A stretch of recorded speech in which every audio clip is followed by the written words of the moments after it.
So I'm very excited. Yeah, very excited. I'm real excited. I'm surprised by how excited I am. Oh, you know what I mean? Oh, I know exactly what you mean, Joshi. Would you like to kick this thing off? Let's kick it off. I'm baby. So ready. Yeah, let's do it. Get it. Okay, let's. I'll write down the time here as we do, and let's enter. It's crazy because one more thing I was going to talk about, but I actually think it would be perfect for the pop topic today. Ooh, okay. Because the pop topic was probably just going to be smashed, to be honest with you. Not bad. So, Joshi, let's kick this thing off. Whenever you're ready. I'm ready, Freddy. Let's do it. Let's get it going. 3, 2, 1.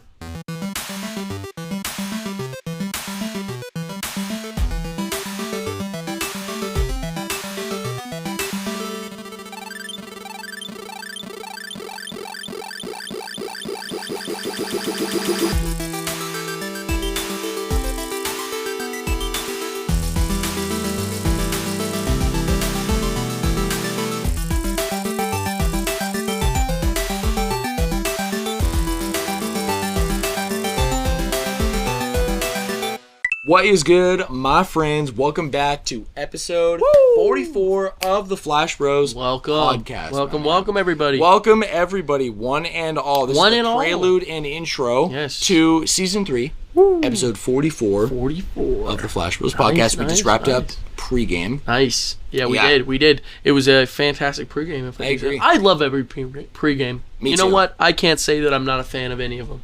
You know what I mean? Because I'd be lying. I agree. I'd be lying if I said that. And so, you know what I love too is all the things Josh and I were talking a little offcast, pregame, if you will. If you shall. If you shall. You must. Of kind of what the upcoming events in the summer, the next month is going to look like for the Flash Bros. Mapping it out. But you know, I just realized that pregame is consistent. Yeah. So we get pregame no matter what's happening, and that's it's pretty amazing. Pretty cool. Yeah. It's a consistent series. You know what I mean? Yeah.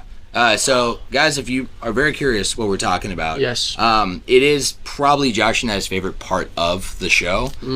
Just a VIP lounge, if you will, to a more personal talk between Joshi and I that we record right before we jump into the literally podcast. The second before. When we finish it, we go straight into this episode, what you're hearing right here. So you know what? You might as well, double feature them. You might as well. Back to back. That's how it's designed, baby. Yeah. It really is. So check that out, guys. You can see the actual episodes listed on Spotify. It's under Flash Bros Podcast Premium Content. Nice. Along with our first episode of DLC is going to be dropping very soon. I basically have one last thing I got to do tomorrow, and I'm thinking it's going to drop this Friday. Very fun. Look forward to that, my friends. I did want to lay out the summer schedule, if I may. Or should I do that in the... I can do that in the news flash. Do that in news flash. Yeah, let's do that in news flash. What do you call it? Yeah, it's patch notes. Patch notes. Yeah. So, all right, we'll save it for there. Yeah. Joshi, let's finish this intro today. Oh, bless you, bro. Shoot. There was air on that. I saw that. That was 12 feet into the ground. Bless you, my guy. I tried to cover it best I could. Josh, you still with us? Yes, Praise I am. God. Oh my God. I'm getting to almost the 3-week mark on having having this cough. So yeah, but I will be real. Yeah. It sounds infinitely better. Yeah. Infinitely better. I think it sounds better too. Yeah, no. So from my perspective, if it proceeds longer than a month, I'm going to seek medical attention. Hey.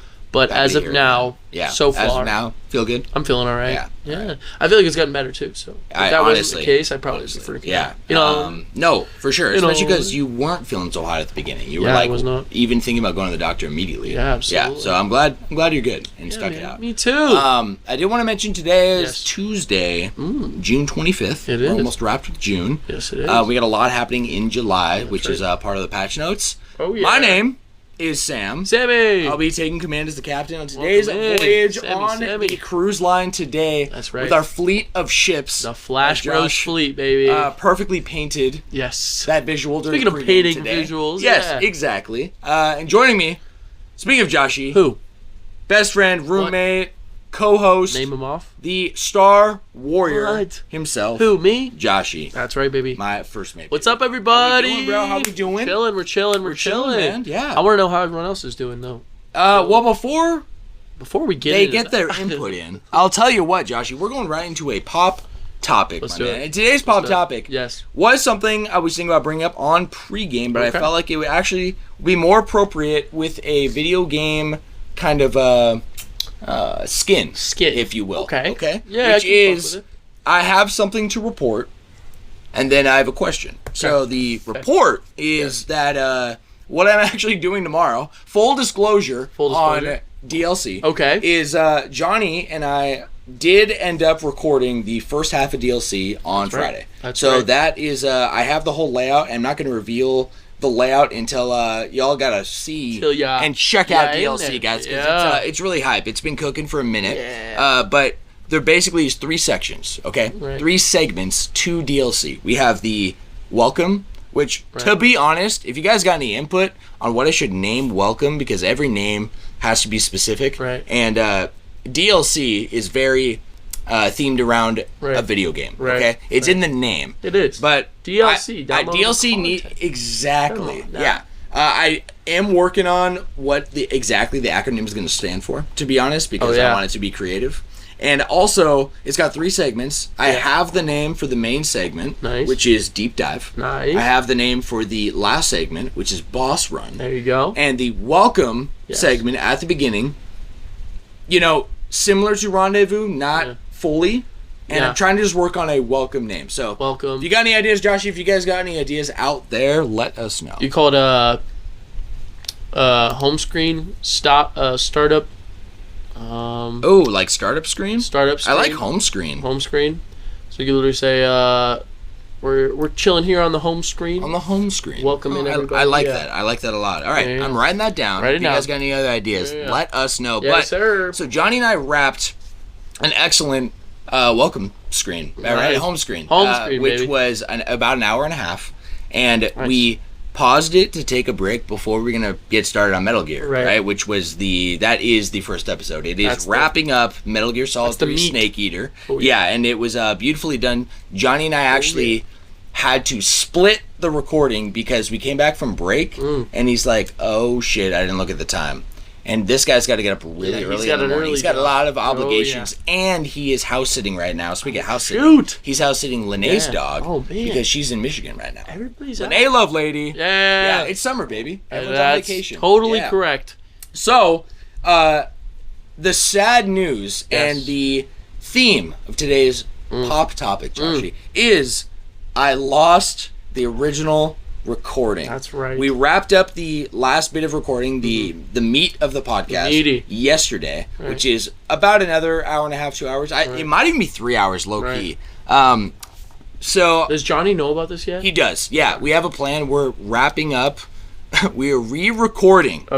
The home screen tomorrow. And then it will be uploaded. Good stuff. What happened was essentially I have been at the same time of trying to figure out DLC. Johnny and I had the piece recorded. I thought I saved just in case a master copy of the audio file onto my external drive, as I do because I am frequently clearing out the memory of my iPad. As I found out at the beginning of starting the podcast, the iPad it's a 128 gig, but these files are insane, right? Each audio file could be 3 to 5 gigabytes. And then I'm using those files within edits and rendering edits, so I could be stockpiling these, and that's exactly what I was doing, trying to get past an audio hurdle, which I'm really excited to announce has been passed. So no more of that, but my storage was full. So yesterday, right before we started, I cleared my iPad. I moved all the files. Guess what file didn't make it? The intro. The home screen. Home screen. We're gonna re-record. It'll be chill though. That's a big part of kind of the growth and kind of us also being transparent about our journey with the podcast is like this stuff definitely happens to other creators, right? All the damn time. Even all the time. Video game publishers, they've developers, they've announced that they've lost files to the original GoldenEye, the original files of this game. It's like, oh, you did. Yes, you're done. Huh? They've literally, there's many games, and I'd be happy to pull up a list eventually of there's all these games I looked at one time that have lost their original source data, but they're available in a classic form, whether it's on PlayStation, whether it's on a Nintendo platform, where they have basically taken a ROM, a rip of the data, and then recreated it with that data. Right. They reforged it. And by the way, that has issues, right? As we have seen. If you ever have heard of a report of like why Ocarina of Time was running so shitty with like fog taken out, it's because of tweaking the data like that, right? Yeah. As opposed to having the source data. Right. So, because that's what it's built on. Exactly. If you reverse engineer something from something else, it's kind of hard to you might as well, especially make if you it take better, something out, right? Like, and if you try to recreate it, it's not going to be exactly the same. So that brings us to the topic today, Joshi, which is lost save data. Lost save data. Yes, and I think any gamer out there knows exactly what I'm talking about. Yeah, they do. Yeah. So, is there anything that comes to mind when I boldly proclaimed lost save data? Yeah. What's a story that comes to mind? One of my biggest ones would be one of the reasons why I have such a... I'm all about kind of keeping my Pokemon generations to their generations, right? Because the biggest hole in my history of Pokemon was with Black and White, where I was given the ability to transfer those Pokemon through Pokemon Bank, I think it was. Oh, yes. Yeah, yes. Pokemon Bank. And I transferred them to X and Y, right? Same stats, same everything. I had a shiny on my team, but I just did my main 6 party members. And I kind of regretted it immediately because in my Black and White world, I didn't have them. And it just felt a little bit more empty. And I was really... Would you say... Excuse me. Wow. I interrupt you to interrupt myself. To interrupt yourself. Disconnected. Yeah, there was a disconnect. And so I don't even know why I thought this. I was like, I'm going to replay the game and just get all the same guys and then get it. And so I just restarted it, and I didn't get very far. So I just had like a Joshi, cleared save data. I'm going to be completely honest sad with for you. Me. I had such a similar experience. Oh, really? Yes. With which one? Actually, I'll lay it out. I remember it so vividly. When my re-entry into my love for Pokemon was Soul Silver. Oh, yeah. Okay? Heart Gold, Soul Silver. Oh, yeah.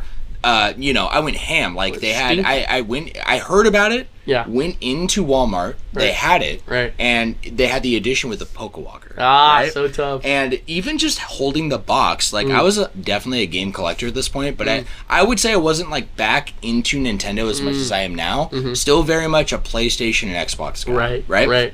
Because that was the time period this came out. It was the original DS, right? Yeah. So I pick up the box, and dude, that led to me going ham. I fell in love with Pokemon all over again. That's such a good game to fall in love again. Dude, yes, and it's extremely rewarding when you get all 18 badges, when you finally beat Red. Professor Oak calls you, and he gives you a new key item that changes the music from the new music to the old music. The old one. Yeah. That's so cool. Dude, so cool. That kind of shit. You're just rewarded for everything. So I basically accumulated in my return to Pokemon, if you were in my headspace, I would look on the start screen when it was so cool. I had Lugia going through on the splash screen. Yeah, I love it. On the home screen. The home screen, if you will. That's what it is. So you press start and it shows a summary of your save data.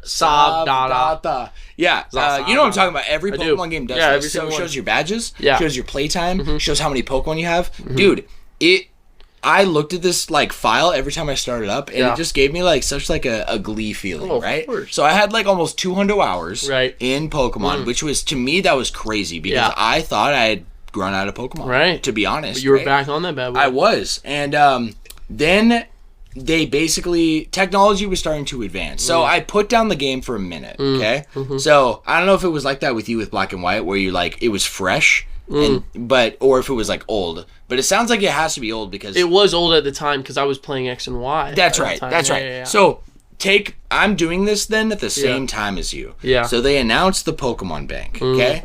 I think before the Pokemon Bank even dropped, what I did was I transferred up because you could still transfer up, or could you transfer the 3DS? To what? From DS. naturally without the Pokemon Bank? No, there wasn't. No. Okay, so that's definitely what happened. Yeah. Is that I used the Pokemon Bank, and I took off. Yeah, my main party. I had a natural shiny, which was one of my very few natural shinies. Me too. Yeah. This is a crazy parallel, bro, because this was my actual first thought, too, of lost save data. Yeah. Because it's not... You're kidding. No, I'm not, bro. Crazy. I do have another story about, like, growing up as a kid and having your memory card wiped. But before I get there, like, no, I'm not kidding, Joshi. Like, the instant regret I felt seeing my Pokemon that I had, okay? And so I had, like, my OG Charizard, which, like, in its model, like, everything, right? Seeing it in 3D in the space of X and Y, don't get me wrong, it was fucking cool. It was cool. Even the fact of Mega Evolving my OG Charizard. That is but what it did was it wasn't for free. I felt like the cost was then when I booted up Soul Silver, it felt empty. It did. It didn't. I swear, my home party. You and I had the exact same experience. And this is even before I nicknamed him, by the way. Wow. This is like I still was attached, but not in the level I am now because right, like I've learned that like from you, honestly, right? But we had the same experience. Mine were also named. Let me also say, I'll take it a step further. Yeah. You've always been the negative gamer, bro. The step further is that I started a new game. You reset. I did. I reset. Wow. And I got probably to the 5th gym. Probably the same for me. And something within me was like, I'm not feeling it. Probably in a similar way to you with Xenoblade 3, right? Like you were like, I'm not feeling it, so I'm going to put it down. And guess what? I never went back. Never picked it back up. No. Dang. Yeah. Later, years later, maybe 7, I decided I'm going to go on a retro journey, and so me and this guy Chris, I think he was playing Pokemon Sun or Moon or something, and I was at the same time playing Heart Gold. So I picked up the other copy to make it, in my mind, maybe a fresh experience, and it's slightly different. Sure. I did beat it. Yeah.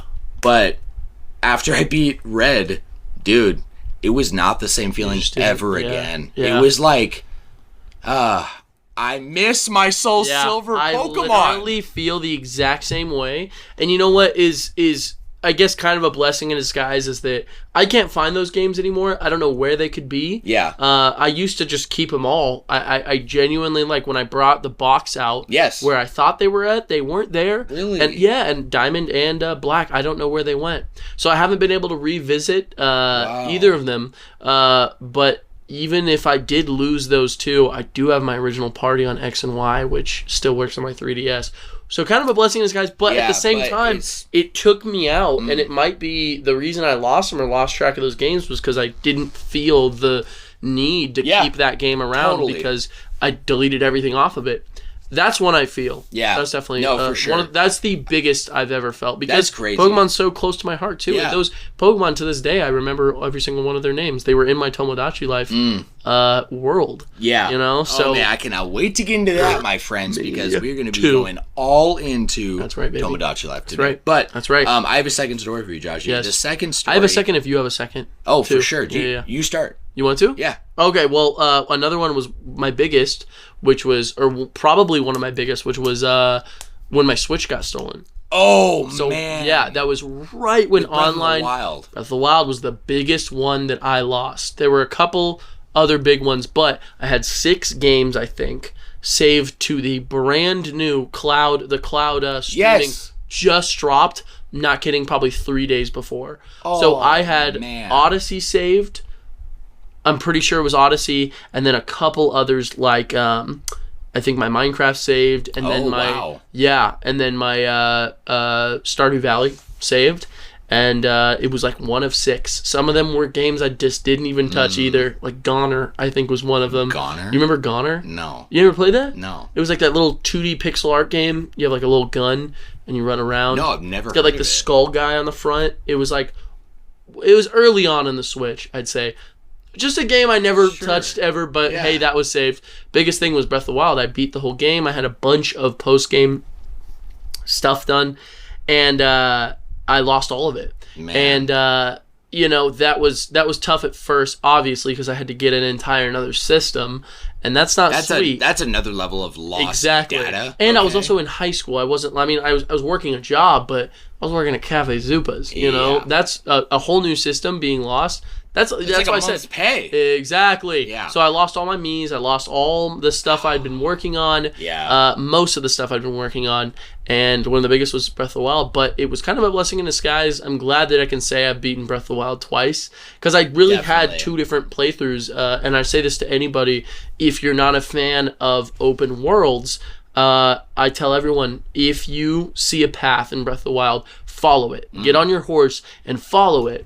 Because it's geniusly made in a way. I feel like I understand Breath of the Wild even more because I had my first initial experience, which was open world, you know the vibe, run to whatever you want to do, see what you can do all that, and then I had a very traditional Zelda as my second experience, where some people are very much like, you know, I don't like the lack of a traditional Zelda, you know, because running through what's that one, the bridge on Twilight Princess? Yeah, it's linear. Elden Bridge, and then those mountains in the background. Yeah, I think it is Elden Bridge. Yeah, you're getting messed up because of Elden Ring.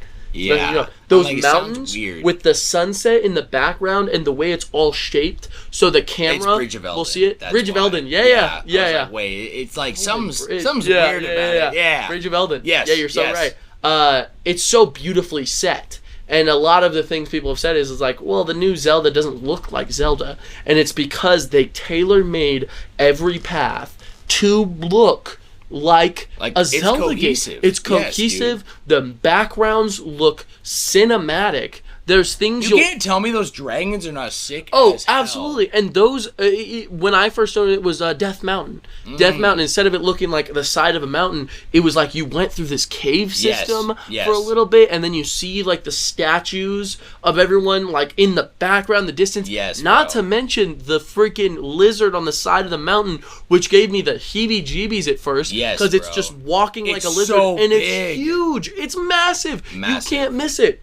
So, I will say that was kind of a blessing in disguise because it really did look like a beautiful Zelda game. And I tell people all the time, I'm like, if you're intimidated by Breath of the Wild, go on the paths and just follow those paths. And then guess what? It's like Bridge of Elden, except if you said, I like that mountain back there, I want to go stand on it, you can. Dude, that's a next level experience. Yes, man. Just because... 100%. And I tell this to everyone because people get intimidated by open worlds. Right. Just because it's open doesn't mean you have to see it. I do.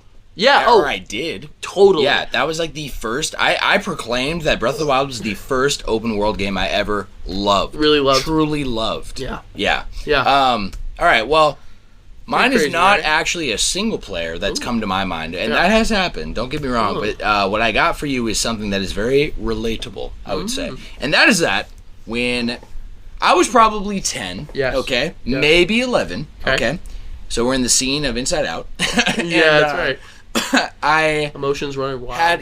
Dude, this is well, they were. I promise you, because I'll paint the picture. Lived in Oregon. Was you know, when we moved to Oregon in the year 2000. I was 8 years old. Right. That first Christmas is when I got the GameCube and Super Smash Brothers Melee. Nice. All right, that's where I'm going with this. So. Classic. GameCube, it's obviously got memory cards, right? And with the blocks. That's right. And so me solo, and I loved also like the event mode so much. I think I went so ham and like completed every event just because I wanted to. Yeah. Right? But really the biggest reward of Melee is the character roster, right? Specifically, I remember the very hard time Reese and I and our extended friends had finally unlocking Mewtwo and then by extension Game & Watch, right? We didn't actually know 700 hours was a thing you could do, and you can kind of like make it a not so miserable experience, right? By just leaving your Switch on overnight and just letting it run for a week and you're good. Yeah, you're right. GameCube. But you're right. Right. We grinded out 700 matches, which is the other unlock requirement, right? That's hilarious. And it just takes astronomical amount of time as kids. I mean, even as adults, 700 is a matches. lot. That is insane. It's the second highest of any character. The highest being Game & Watch, 1,000. Right? But you could just do every target practice break the targets with every character, and you need every character to do that. Right. Besides Game & Watch. Right. So, what happened was, Joshi, was finally me and Reese unlock every character. We basically now I have a very satisfying save data file of Melee. Okay? I have everything. I have every character, every stage, all this work, all the trophies I was collecting, the trophies by this point. So love it. I could relate to you going ham in the spirits. I actually really always, those cross the nostalgic tick for me because it's like this first form of I'm like, why are there trophies in this game? Right. And then I'm like, I'm collecting these trophies and I actually love them. The designs, I'm reading on Fire Emblem, blah, blah, blah. Love it. One day, I don't even know the exact circumstances.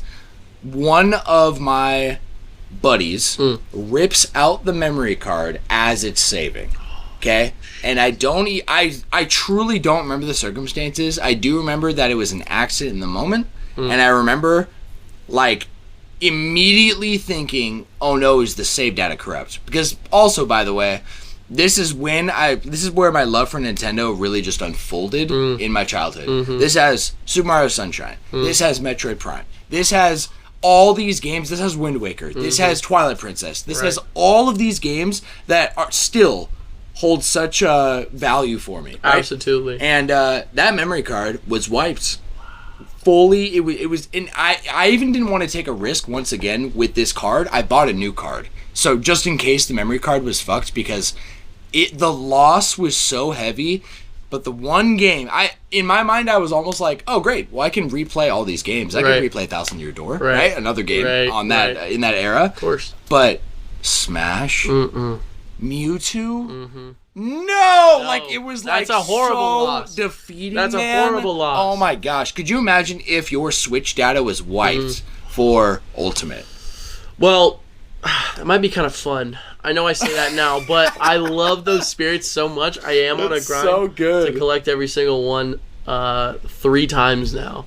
So you are on that grind. And I'm 82% done with the last save data, which is a New Game Plus of a New Game Plus game. I had a comment on that. Yeah. I want to say Mikey. Someone I was just hanging out with recently. Yeah. They just threw some comment out. Joshi's a madman that is actually going through Smash for a 3rd time. Absolutely. Hey, bro. That's just how much you fucking love it, bro. 100% too. 100%. I have to get every single thing. Joshi, let's segue off of Pop Topic, friend, and run our first round of Smash Ultimate. Flash Ultimate. Whoa! Is that cool? Flash Ultimate. That's great with me, buddy. That's good. I kind of have to pee too, so perfect. Let's take a break right here, and we will be back. Let's go. All right, we are back from our Smash. Flash the Flash Ultimate. Yes, sir. Right. Joshi is taking the game, baby. We got Joshi as the winner with Kazuya. Yes, sir. Kazuya. Yeah, it was a great round. I got Ken, actually. And honestly, did a little better with Ken than I thought I would. Yeah, you did great. Dude, you did some shit I appreciate that. Yeah, I've learned so much from watching Dusty, and playing against him. I actually remember specifically when I moved here, he just picked up Little Mac, and actually he dropped Ken, and he was full sending Ryu. And so in his first trip over here, right, when you first met him and were playing with him, he's like, I can't wait for you to really, he kept talking about over and over again, I cannot wait for you to see my Ryu. And if there's any player I respect at the top, bro, I've never seen someone play Ken Ryu Yeah, so I've learned so much from him, especially with how fast he the double spiking. That was insane, by the way. That was such a great way to start off the game. Honestly. Insane. Yeah. So I did an up B and you were able to spike me through the up B. Yeah. Yeah. But it was also after it was a second, you. It was like a second doo-doo. Yeah. I've seen Kazuya's do that too. Yeah, Kazuya's come out early. So quick. Yeah. I love it. Because if there's one thing about the characters, it's Kazuya, his recovery is crazy. Insane. That second jump. He has a second jump that's insane, and a third. Not a third. A recovery. The up B. Yeah, it's so good. Crazy. Up special. Yeah, so that was crazy. Joshi's taking that one. That was. We'll take that. We played a set real quick with our roomies. We actually had a house smash. Yeah, we had a house smash. Man, crazy. We have our official fourth roommate in the house. That's right. Yeah, we actually didn't mention that in pregame at all. We didn't. That all happened really fast. Yes, it did. Yeah. It absolutely did. So yeah, brand new roomie. We got Robbie in the building, which is so exciting. It's hype. It's so hype. Yeah. I love it. I'm really excited for like what's to come. I also love Me too. Already we've talked so much, and he already is like wanting to put things in or do things for the house. Agree. And to me, that speaks volumes about where your head is at. Because truly, if your heart's not in it, why would you put forth that kind of effort? Why would you put in any effort? Right. No, we want to put in the effort. It makes me really excited for not just the next season of Flash Wolves podcast, right? But the next season of Life, bro. Smash House. What season of Smash House would this be? This would be like probably like 6 or 7. It's gotta be like 7, right? Maybe. This might be the 7th. Is it like 2 seasons a year average? Would you think? Yeah, we could say that. Because we're about to hit. Well, actually, in like 6 days. Yeah. We're hitting July 1st is the year 4 of Smash House. Mm-hmm. Yeah. That's right. That's crazy. Jeez, it beats. A lot is happening, bro. Yeah. Joshi, let's Joshi actually has to take a break, as I understand, like right before the main topic. He's got to hook up our buddy Gabe. He's doing the house sitting. I'm house sitting, taking care of the doggy. Yeah, so want to respect that. Yes. We'll come back like right after you're gone for like a half hour or whatever, and resume the main topic. Yes, but I do want to cut to the chase here, Joshi. So let's rendezvous, my man. Are you down? So down. Yeah. Are you kidding me? Perfect. Okay, so you joking? Getting right back into the cast, my friend. To be honest, I don't have much to catch you up on. I really just have 7 Deadly. Okay. Which I'm excited to hear about. Yes, bro. We haven't watched a ton since last week. Maybe 3 episodes. Okay. At least 2. But a lot's going on. That's the thing is about at the end, right? It's like AOT. Every episode is astronomically like more lore, more plot twists, whatever. This is just coming off of trying to think of exactly where we're at. By the way, I've been terrible on the watch list. We've just been grinding the anime. There's nothing to worry about. Cool. You don't even have to follow the watch list. It's just fun because you're fed information when you at the perfect times. Yeah, right? I'm excited to, because I will watch them. We will watch them, and I'll look back at the list and see where you put it. Yeah, and I'll see why, because everything is really fresh. Yeah, honestly. Absolutely. Okay, here's where we're at. Yes. We have a massive amount of shit happening at once. I'm going to say this is heavy. 7 Deadly Sins spoilers, but honestly, if you haven't watched it yet, I don't know why. It's been out for a minute. You guys. It's also so good. Season 5, Joshi, is so nuts. This is where we're at. I'm going to paint the picture. Yeah. Okay? Is it Dragon's Judgment? First, it's, Dragon's Judgment. Yeah, it's Season 5. All right. We are at the point where this is without Meliodas in the picture really right now with the recent. Right. The last 2 episodes specifically, okay? Yeah. We've reached a point with Meliodas where that lore is on pause for good reason because so much is happening. Of course. But Meliodas, I mean, it's his story, right? Like, more than anyone. Yeah. So, him and Elizabeth's story. He launched, it is, man. It's a love story. He launched Bon through the portal. Wild sacrificed himself. And he basically, Wild is so awesome. Good. I love the contrast of Hawk and Wild. Yeah, it's because they're definitely like they got similarities. Right, they're brothers. Yeah. Like it's beautiful. How it is. I completely agree. They don't touch on that brothership on that level. They touch on like making your own brothers, right? For sure, right? And the camaraderie between the knights and the characters, right? It's so.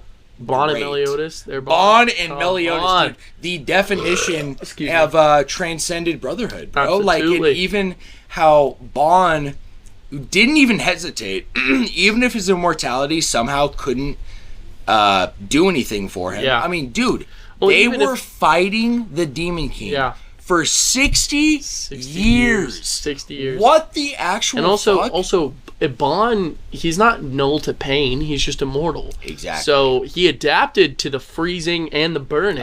But at the same time, we haven't even gotten there yet. Yeah. All it shows is him leaving purgatory, and he just does the 3 knuckle cracks. Oh, yeah. And the 3 massive demons that everyone's struggling with just literally fall over. It's insane. Yeah, so that's the fact that he is like, well, his body is so trained. Yes. After purgatory, he's literally like invincible. He's not only invincible, but he's also immortal at this point, right? Yeah. Yeah. Crazy. So we're at Meliodas. He's like, he did a spell to his dad. Like, the king was literally like, wait, what the heck? Yeah. And that's it. Bright flashing light. Right. That's the end of what we know with what's happening to Meliodas. Right. So in the real world, he's in the cocoon. Right. Absorbing the 10 Commandments. Right. So all at once, for the Demon King. He's the vessel for the Demon King, man. Demon King. All at once, Joshi. Yeah. All these events that we're going to talk about are all happening at the same time. Oh yeah. To start with, the 10 Commandments have left Mael completely. Yes. Right? Mael is fully returned. He's back. It actually, you know what the last scene I just watched was? I think we're on episode like 9. Okay. No, we're on 10. 10. Okay. It's like 10 or 11. Okay. So I don't know if like you've watched it recently. If you know where that's at. And, like, yeah, I remember. Okay, a little bit. At the beginning of last episode, we got the introduction of the true form of Harlequin, the true form of in the sky with the Fairy King. What's the name of his true spirit chastity form 1 spirit chastity, like bro? massive, what is dude. that? That's what a name of a move. You saw his form? King, yes, in its full, like even to the point where like it's so amazing for King as a character to finally go through. Like a physical representation of his power shift, right? Oh, and even it almost is like a trifecta, a triforce, if you will, of starting as he was always known to everyone as the big lazy fat guy, right? Like that was the physical portrayal he chose, for whatever reason. I mean, I don't know lore wise because well, it's a human form. So every it's just every fairy can take the form of a person, and you can't really choose what your person looks like. Yeah. Oh, but I didn't know that. I think it definitely represents your soul, because from that point, Harlequin felt that way. King felt that way because he abandoned the forest, and he had found out about or he believed he found out about the death of his sister. His sister, but also his best friend, and the forest and the tree while he was gone. So he probably felt like a lazy piece of shit. Was put on trial for being a lazy king. Yeah, the king of sloth. Yeah, exactly. The sloth of. So this transformation. Yeah, right. Sloth, and like it starts early. It starts in season 1. These are the seeds being planted. It's like Deanne revealing that Harlequin's true power comes out when he fights for others. Right? And those moments that he has where he can seem so weak, like at the tournament where he's like, whatever, but when he wants it and it's just driven by true selflessness, the opposite of sloth really is like really putting forth an effort to care when why should I care? That's the whole mantra of the fairies. Why should I care? That we are separate. Like, it's not that we're above them, but we kind of think we are. Like, we are guarding and we are doing a duty that's more important than this little fights, right? And this is the contrast of it's caring. It's loving. It's actually, it's giving a shit about, not even a human, bro. A giant, right? He's doing what shouldn't be done, and he is now in fully embracing that. But that's, he has evolved into what Gloxinia always saw. Like, you will become a greater fairy king than I am, bro. Which is so sick, dude. He just comes out, dude, and he's so calm, collected. It's everything you want King to be the whole time, right? Absolutely. Not a pussy, and not a child. His wings, he's got the body of an adult. Like, he just looks like a perfect fairy, bro. Like he's the fairy king. He's so smooth when he talks. He's got his hairdo. Yeah, he's like Elvis Presley. You know, it's like Johnny Bravo, right? So he's just up there and. Every form. But he can only do that once at a time.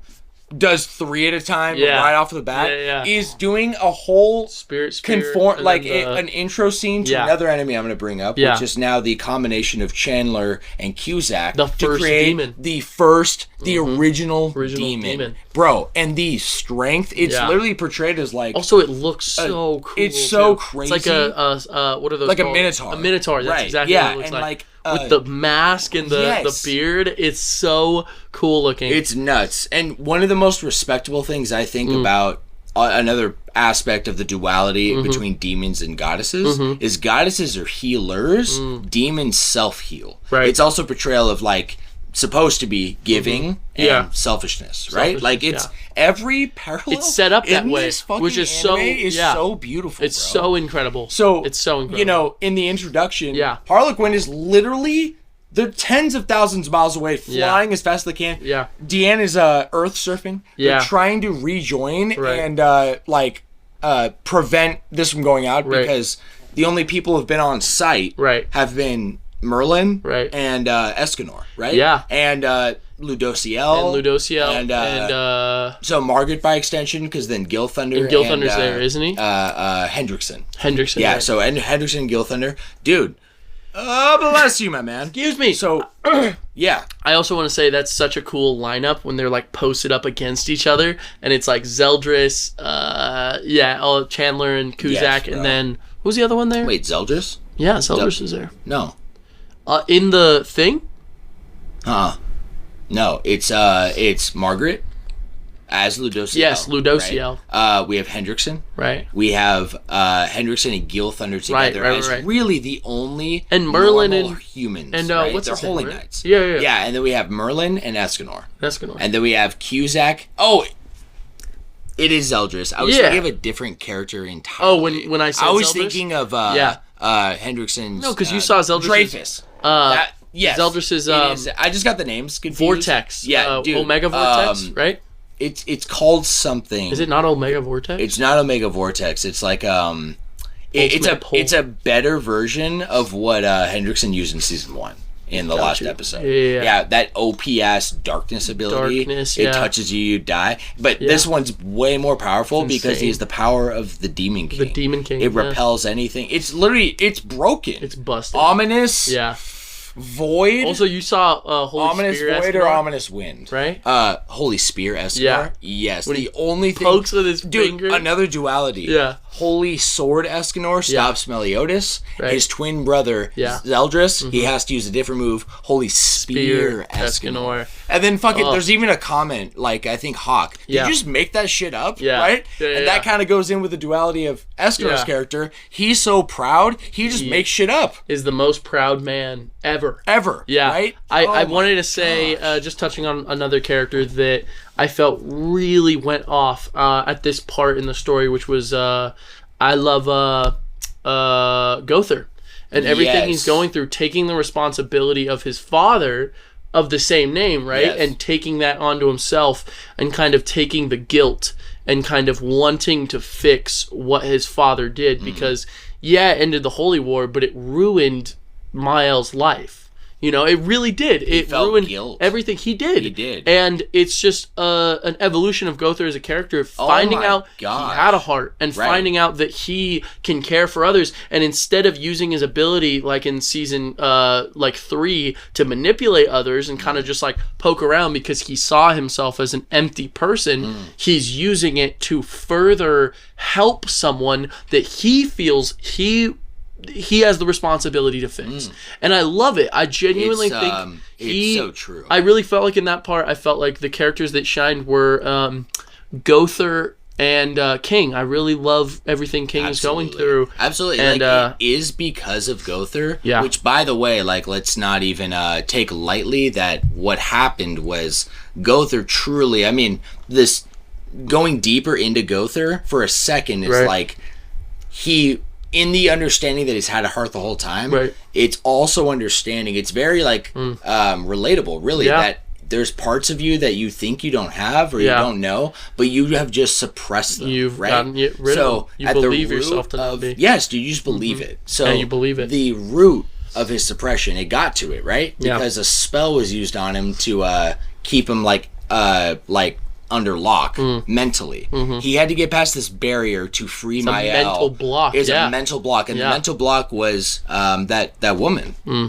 Can't remember her name. It was his first lover. The woman he was in love with. Yes, and first and only lover. Even dude, the terrible. Do you remember how honestly brutal that scene is where he tried implanting his heart into her. Yes. And he rips it out. He rips it out. And he couldn't save her. Everywhere, and he couldn't save her, and he's crying. Yeah. And that is why he gets labeled the sin of lust. They believe he's like forcing himself upon her. Yes. When in reality, it's like he's trying to fix what he doesn't understand. Yes. And some things, you can't fix. Yes. Like death or... Yeah. And so... Gowther, I think all the 7 sins have such interesting arcs that they take, but I really remember in that part just being incredibly impressed with Gowther and just proud of what he has gone throughout the whole show. And I was not a fan of Gowther when he was first introduced. I just don't. No, I don't really care for the. You don't really like him. Yeah, in a different way than Zuko. Yeah, right? And in a way where it's almost like. It's kind of like, like his gimmick is old. Yeah. You know what I mean? Like for sure. I'm done with him at this point. Yeah. And just completely switch that around, and I think that was there on purpose. Yeah. Especially rewatching. Man. I'm like, Some of the best characters and written characters are these robotic AI characters. Persona 3 has that too with her name's Aegis. I was gonna say a good example is Xenoblade 2. Dude, with I feel like Poppy goes through such an amazing, especially if you do the third form. Yeah. I was even gonna say just the end. I mean Xenoblade Chronicles 2, but like the promise she makes to Mithra and Pyra in the Numa form, and that promise that like she literally is like. Is she able to really make that, even when Rex is like screaming in her face, like begging her, please don't let Numa or Pyra and Mithra like make this ultimate sacrifice, and Poppy literally not knowing what to do, and then that moment at the end where they're running and Poppy falls down and Rex like reaches his hand out to her and he looks at her with like this like almost like accepting of like I understand you. I understand you're human. And I even found out this little detail, which is after chapter 5, I think, her voice lines change, so they're more emotive. So at first she'll be like, Poppy is happy, Poppy is like this, and then it'll go into the voice actress really emoting, like being like, Poppy is happy, and all the voice lines of her have changed. They've gone from robotic to a human, and it's Poppy learning that humanity. I don't think I picked that up. I missed it completely. I just found out about it over the weekend. So pretty cool stuff, right? That's amazing. So let me also paint a picture of the final scene that I just saw at the end of the episode. Yes, it's Gowther falling, right? And with one eye and one arm, right? He went in to attack because all the sins finally get there, and so now it's this big battle scene that is about to go down, right? Escanor also got the power of sunshine back because he stored it in Rita. But Gowther approaches to save Escanor and puts a like spell over the original demon. Original demon basically counters it immediately, and Gowther is helpless, right? Escanor is sent, though. He was saved, and he's sent flying through the air. And he absorbed all the power of sunshine, and it's darkness because the original sin can just do that. Right? So it's a huge nerf on Escanor. Because if Escanor was at full strength, there's no chance. He's the one. Yeah, he's the one. He's the one. But he's flying through the air, and he's honestly about at apathy, especially because Merlin is also really struggling. She used Infinity, and even a split form, Cusack and Chandler, they still were like, oh, well, we can self-heal. We're good. Unless you can destroy us completely, you're not going to beat us. Yeah, it's fucked. So, It's like how the power scaling is very interesting, instead of just being better. Right? It's like it goes, everything is very cohesive. So the final scene is Escanor's flying through the air within that state of apathy, and he gets grabbed by angel wings. And it's Mael grabbing him, and what Mael says is, we are finally reunited. Sunshine, Escanor. And so, very familiar with who Escanor is. So now it's going to go, I know, into the backstory of Escanor, and I'm so excited to actually take this. Do you remember it at all? No, I really don't. That was one of the details, really, in where we left off, of shit, I'm starting to forget some of the deeper lore, right? I just remember Escanor was about to power the fuck up. That's all I remember. Go, dude. I know. So, I know. so and there's one more thing I want to touch on, which is all while this is happening. Basically, this shoves Ludociel, Gilthunder, Hendrickson off to the side. They're like out of the fight. Right. And basically, Hendrickson is playing healer. He's like healing Margaret. He's a druid. Yeah, he's a druid, right? And he's extremely faithful, but it's a very you think it paints a picture of he is what's even the word? Like naively, robotically religious and self-serving to the goddess race, right? Especially Ludociel, one of the 4 archangels, right? So that's the picture that's painted, and to be honest, I remember feeling this, but I can really see why. It's done on purpose because it's led to this scene. Right. It's so intentional to seem like, the word I'm looking for is undoubtful follower. Right. There you go. We did a pregame on that. Yeah, did we? What's that name? Your dad said this is what this is. From Star Wars? Oh, an acolyte. An acolyte. Yeah, that's what it is. Yeah, that's right. Holy shit, that all connected back, Let's go, dude. Wow, we were just in each other's heads. Yeah, we are. We're like, I know. Okay. Yes. So the beautiful scene that takes place, I'll make it short.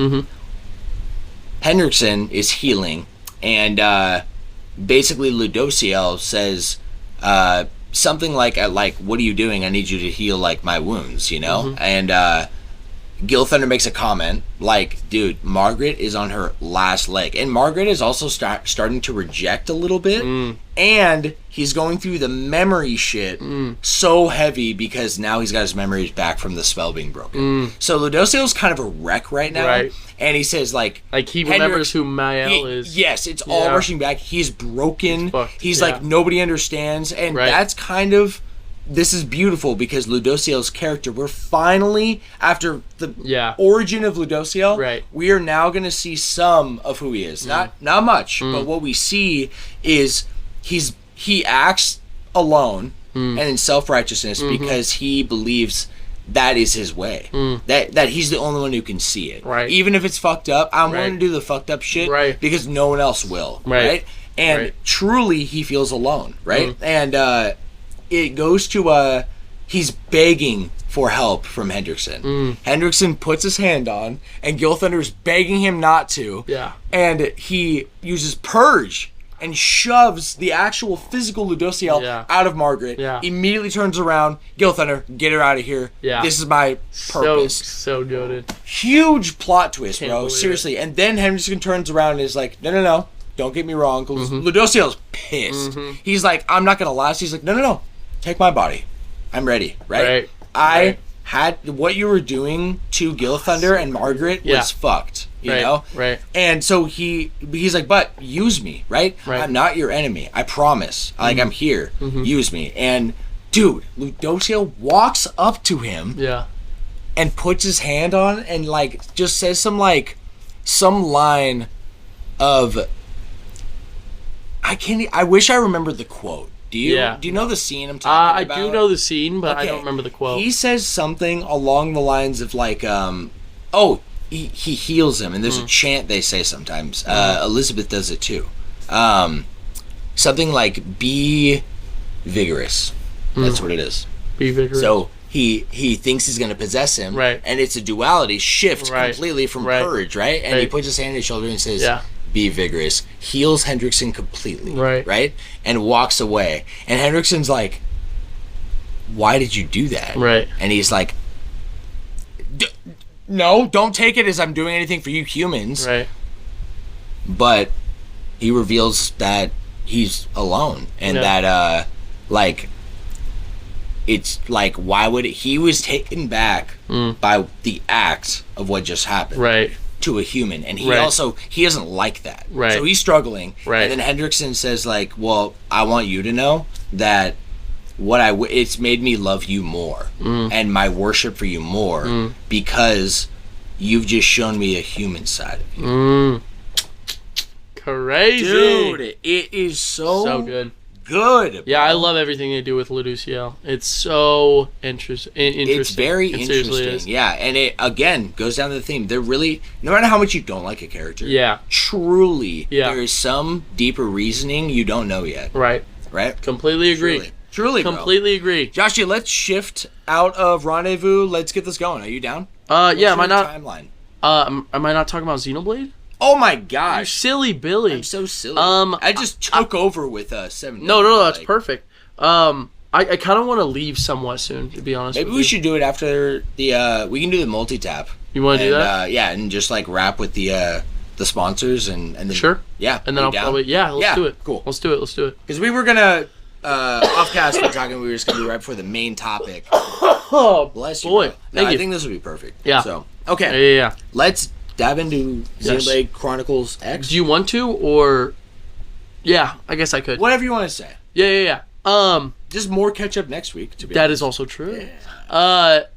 So I started Xenoblade Chronicles X. Yeah. And it is extremely interesting. I'm really enjoying it, actually.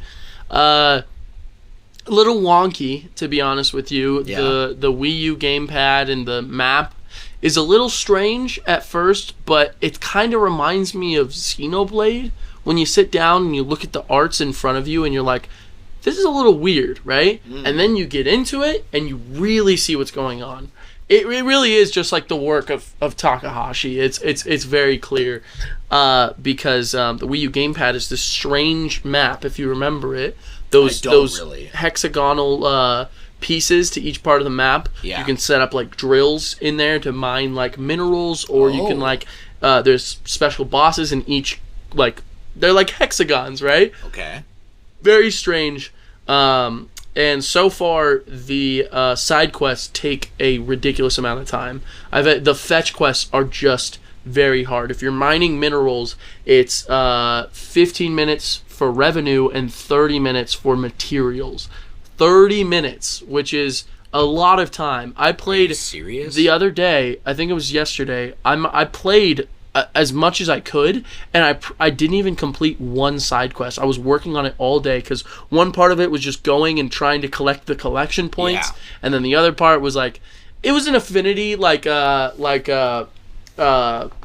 quest, but very for, long. like community, like for one of your characters. Yeah, it ups the affinity for one of the characters, which I really like because I also really like the central 3 characters that I've met so far, which is Elma, Lynn, and Tatsu. I really like them a lot. Okay, good. Which is because I was worried that I wouldn't like them. Did you not like them? Or do you not remember? I really don't. Yeah. But what I do remember is I remember starting the game. I remember taking in some visuals. Yes. I don't remember any of the lore. Yes. But I remember then I basically like skipped dialogue. Yeah. Because I was like, okay, if I'm gonna play this game, I need to be in it. Right. I just wanted to get to a place where I could run around. Yes. So I started running around, I didn't really like fight. I just kind of like explored. Yeah. Yeah. It's a long what's the word? Tutorial. It's a pretty long tutorial, and it's just a lot of information fed to you. I'm already I'm at a point right now MMO-esque. Yeah, it's more the than most the of any of the games, right? Especially with character creation and the whole vibe and of like a vibe of a hub world. Yes, like a right hub there. world, and then like the multiple maps that you visit with like multiple bosses and locations. Very MMO-esque. Oh, and like choose your own character. Yeah, obviously. that's what I said. Yeah, the build your own character is like straight out of an MMO. Yeah. Feels like it. Yeah, I'm like, but I mean, yeah, I guess my headspace was going to like World of Warcraft. Oh yeah, like, you know, and like they're giving you the tutorial. Like, did you ever play WoW? No, never. Okay, never. yeah. But I used to play like not MMOs, but I played like little game. You ever play Adventure Quest? You ever heard of that one? That sounds so familiar. Adventure Quest, and then there was another one. It wasn't 2D. Yeah, no, really? Yeah, and it was like artwork, and there was a hub world, and it was almost like a 2D MMO. And like RPG, yeah, kind of? It had with a sword? Yes, with swords, and it had... I knew of this. Yeah. Reese went No ham way he did. So it was online. Yeah. Right? Yeah, okay. Like on a browser almost? On a browser, Adventure Quest. So I played that a lot growing up. And there was also another game which was like kind of like the cyberpunk version, like a futuristic style. Oh, really? And this game is really, really taking me back to those moments. Because there's fucking like 8 or 6 classes you can join. Do you remember this at all? No. It's just like the way your job goes, and they're very vastly different, and they all have names with symbols, and each character is a part of a different group. Okay, really, really cool. It's interesting. Very interesting. Wow. But yeah, so I'm really enjoying it. I'm getting into the combat more and more. Really love the exploration. I'm excited when you get like deep. To really see how you feel. I also adore the music. It is like I showed you. It is very different, but it's so good. It's so good. Like literally, I'll be chilling in the hub world, New LA. And I'm like, I literally will just like listen to I'm literally excited when it goes to day and night because they're both such good tracks that are so different and yet so like, oh my God, I have them like in my head right now. Be like in the future? So, or do you want me to tell you what my theory is with it? Because I could. I have 2 theories, and then I do want to hear yours. With that, because obviously you know way more, also from Future Redeemed, right? I do. I wouldn't have assumed it was if it weren't for Future Redeemed. Really? I can tell you my theory without it being a spoiler. Yeah, I have 2 theories. One is this is the actual future from Xenoblade Chronicles. My second is that this is the current Earth in the war that's happening when Klaus touches the conduit. I'm with you. That was my first theory, and that was kind of how I was feeling. What I'm believing now, what I feel, is that the Earth they talk about in this game, Xenoblade Chronicles X, is a second Earth. So I'll say it's a second Earth, and kind of a. They basically, I don't want to say too much, but what I believe is that because of what we know about Xenogears and Xenosaga, there are like spacefaring cultures. So there are so like Xenosaga takes place in a certain part of the galaxy. No, spacefaring. They just humans that are able to travel through Earth. They don't live on Earth. All this stuff, right? So the timeline, from the way I'm looking at it, is the universes are split in 2, right? Which means the universes are not very affected beyond the planet that exists with it. One is wiped clean, Bionis and Mechonis. The other, the rubble, is all left from it, right? All rest. And those 2 worlds exist for hundreds of thousands of years, right? Yes. So there is a whole universe that's existing outside of there. The theory goes that in one of these 2 universes, and this is how I believe it is, in Xenoblade Chronicles 2 or 1, Xenosaga and Xenogears is happening. And then Xenoblade Chronicles 2 or 1 universe, Xenoblade X is happening, right? The reason that there is a second Earth and no one remembers the first one is because so much time has passed, because Zanzo was born in one, created all of life, so it's a very far distant future. But also in Xenogears, Xenogears, they talk about what are those beings called that they genetically create? It's like genetic people that they're making, beings that they're like making. You don't remember? I don't. I can look it up though. You could, yeah. So those are what I believe, because I've been watching so many theories, so many great ones. Those are what they refer to in Xenoblade X as the aliens. They have human origin and are genetically related to humans. And we see that in a side quest in Xenoblade Chronicles X. So with that said, I believe, kind of in a really cool way, Elma's story is unfolding at the same time that Shulk and Rex's story is, right? So almost like but she is so far into the distant, and I don't want to say why I think this. Is it a gear? No, gears are the mechs from Xenogears. Okay. That's what they're called. I could not tell you what they're called. Yeah, I'm like skimming the lore. Yeah. And it's not really prominent on it, at least. Well, that's okay. Yeah, okay. What those little details are the kind of things where it's like you can just piece that together, and it makes just the things we see, I'm just certain that X is involved in some way and might even be, and because of all the time between Klaus's experiment, right, and Xenoblade Chronicles X, a lot has happened with Zanza and the architect and all that, enough for the humans that I believe are spacefaring to find another planet like Earth, call it Earth, have LA and all these things, and kind of forget about the original one. And I'm pretty certain on that after what I know in Future Connected. So yeah, I want to, as we know with Xenoblade, the more you play, the more you're like, oh, that's right, and your theories alter. Right. I'm really excited to see. That's what I'm excited for too. So but I'm loving it. I'm really enjoying it. I love the controls. I love how fast you can run. There's a sprint, which is the only Xenoblade game with a sprint. Yes. But you have this really fast sprint, and you have no stamina or anything, and then the biggest jump of any Xenoblade character ever. It's like a moon jump. It's literally like a moon jump. You can literally, like, you're jumping. It's. I love the animation. I love the way it looks. I love the way it feels. I love just running through that planet with a jump so high. It gives me, like, it's fun to explore. And just Can you really explore in a mech? Not yet. Not yet. Yeah, those are called skells. Skells. And I can't get one yet. Can you imagine when you can? I'm so excited, actually, because I know you can fly and they turn into cars, so you can really? traverse. I didn't know that. Yeah. That's sick. It's either a car or you can run around and fly.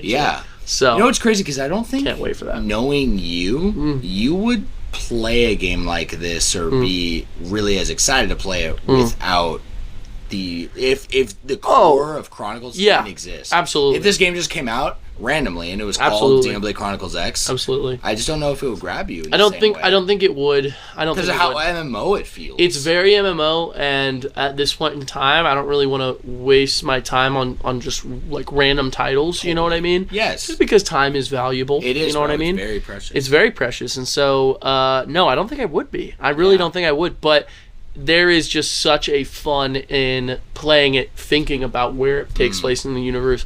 And I also love Xenoblade. I love the combat. I love like it really is a Xenoblade title without being numbered or a part of it. Right. Well, but Chronicles, it's in the fucking name. Not wrong. What's happening? Not wrong. Is it X for 10? Yeah. Oh, knows, baby. We got to get all the way through all of them. You know how in the base Xenoblade 1, because the combat's pretty similar, right? Like in the, you could say, Kavesi? Sure. Well. Right. Yeah, Kavesi is like the Xenoblade 1 combat. Yeah, with the little with the timer. It has I don't know what you call them. I think they're called reactions, where you can trying to think off the top of my head. You like break, then topple. Yeah. Right? Does it have all that same elements? Yeah, topple. Really? Well, no, it's not the same, but topple is a thing. Okay. So topple. So there's no break. It's very strange. You can topple, but it's kind of something where it's like it's much lower. So the resistance is higher. I think that's how they have it set up basically, because it seems like I'm missing a lot, and it'll just say resist often. But there is some fun stuff. So there's like burn or whatever it's called, blaze. Yeah, blaze does more damage if they're toppled. And that originated in X. Yeah, and there's a lot of things that I'm like looking at. And I'm like, is this like these are at play in some other things, other Xenoblade games? Yeah, and it really excites me because not only do I want to play this, but I want to play Xenogears and Xenosaga. I want to play them. Yeah. You know what I mean? Like, I want to actually sit down and... Caleb, I know you're excited to hear that. Oh, yeah, buddy. Yes, sir. Sweet. You want to wrap there? Yeah. Yeah. Perfect. All right. Good. Joshi, let's hit our multi-tap before you take off for a break, my man. Actually, I just remembered I have a leftover Sammy. Oh, so you'll eat a little Sammy. Yes, I will. I will probably have a bite over there, too, because they made me food. Oh, did they really? Yeah. Yeah. No, perfect. All right. I just want to, Yeah, let's hit multitap real quick, my friends. Welcome to the official Flash Brothers podcast. Welcome in. It's a segment of the show where we just basically give you the tidbit, who we are, and we got some shout-outs. That's we got to run through with our Flash Force fam. Oh, please. You know what I mean? Yeah, so we got this... weekly show. It's essentially two best friends sharing casual discussions centered around our collective interests, as you probably just heard, for the last at least hour. We've been talking for a minute. We blend retro and modern topics framed around gaming / anime / our further diverse passions, which can be very individualized, I must say. So, I completely agree. Josh and I are very similar, yet very different, right? Yes. The focus is set on positivity, spreading positive vibes within the duality of informal yet comprehensive and informative content. I feel like we're very informative. You know what I mean? Too. Especially even when it's something that is not even on the topic. Yeah. You know what I mean? So we'll really dive into anything. So and that I want to say because people should write in on anything they want to talk about. Please. And we will do our best to talk and inform.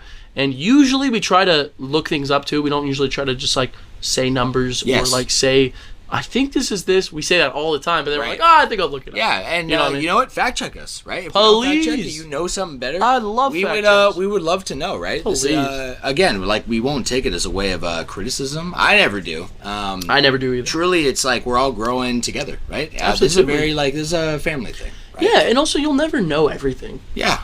Never. Truly not. You know? So just learn for the rest of your life. I almost love inviting the correction, right? Because especially like, you know, you meet someone and they're like, no. This is how it is. Right, this is how we do it. Those people are fun to talk to, right?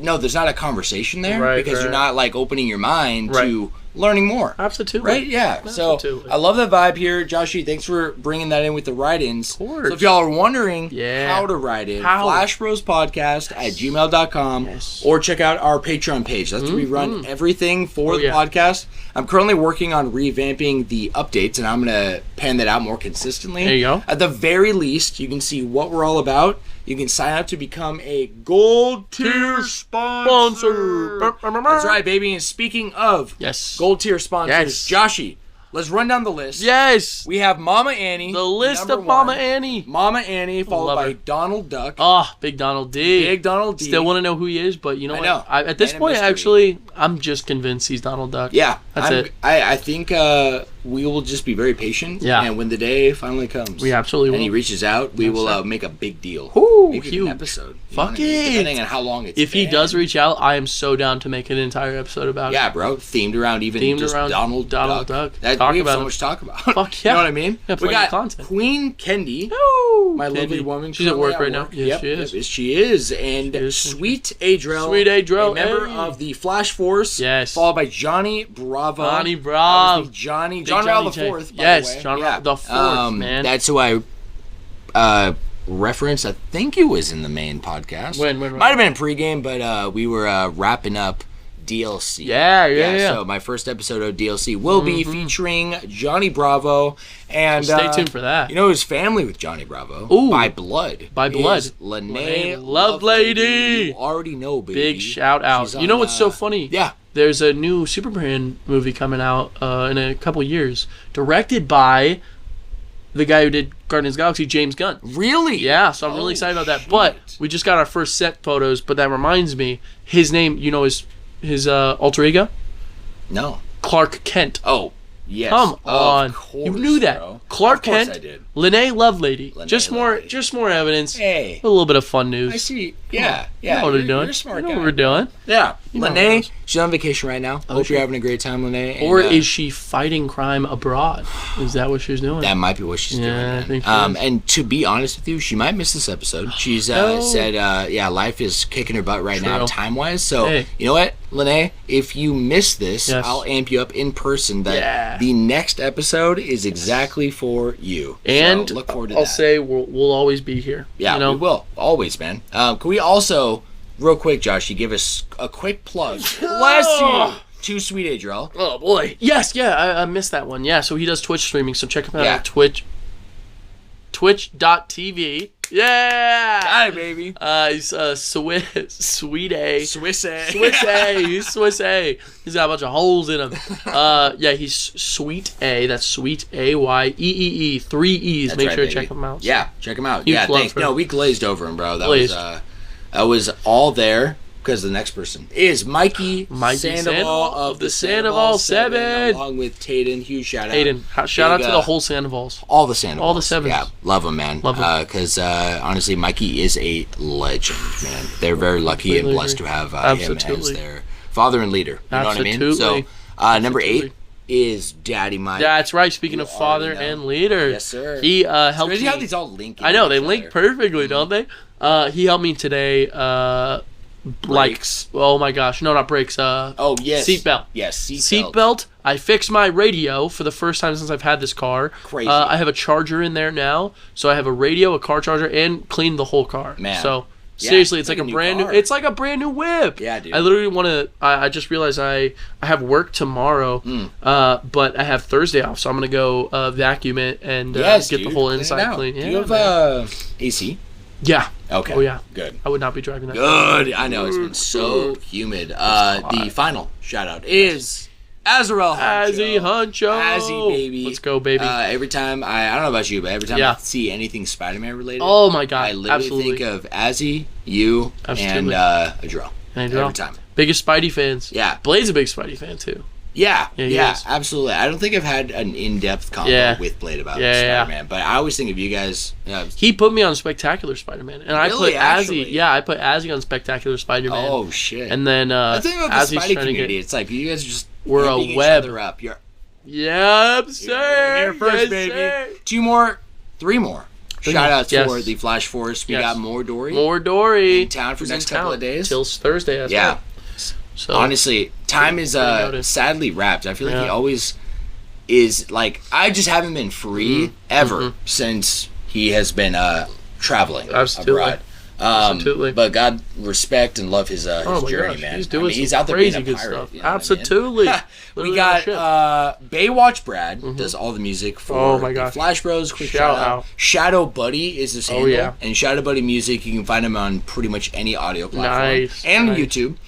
And Demon Hunter Caleb, an additional co-host to the show. I'm sure he is very busy right now playing the new drop of Shadow of the Tree. Yeah. Have you heard anything on I have, but I haven't looked into it at all. So you've probably heard someone mentioned it has 2 feats, Joshi. It is the highest rated DLC ever. That's crazy. Just I guess Steam-wise, but I think across the board too. I don't even know what it is really. It's just new bosses or like a new area? Gosh, bro! It is like it's okay. I put it in a scale. Yeah. Elden Ring is obviously a lot bigger than I would say Xenoblade 3. Bullshit. No. Bullshit. No. Bullshit. But it's a very different design. Okay. Yeah. So now take Future Redeemed. Right. Okay? It's not quite the scope of Right. Xenoblade 3. Right. Obviously, it's like an add-on package. Right. That is the scope of Shadow of the Erd Tree. Wow. And it has sick. the first feat of being one of the highest rated ever. Wow. And one of the most hyped. I mean, just like Silk Song, right? Truly. But it has huge. I've never seen the internet roar more than ever about the difficulty of a Souls game. Yeah. Including fans. I mean, Caleb texted me.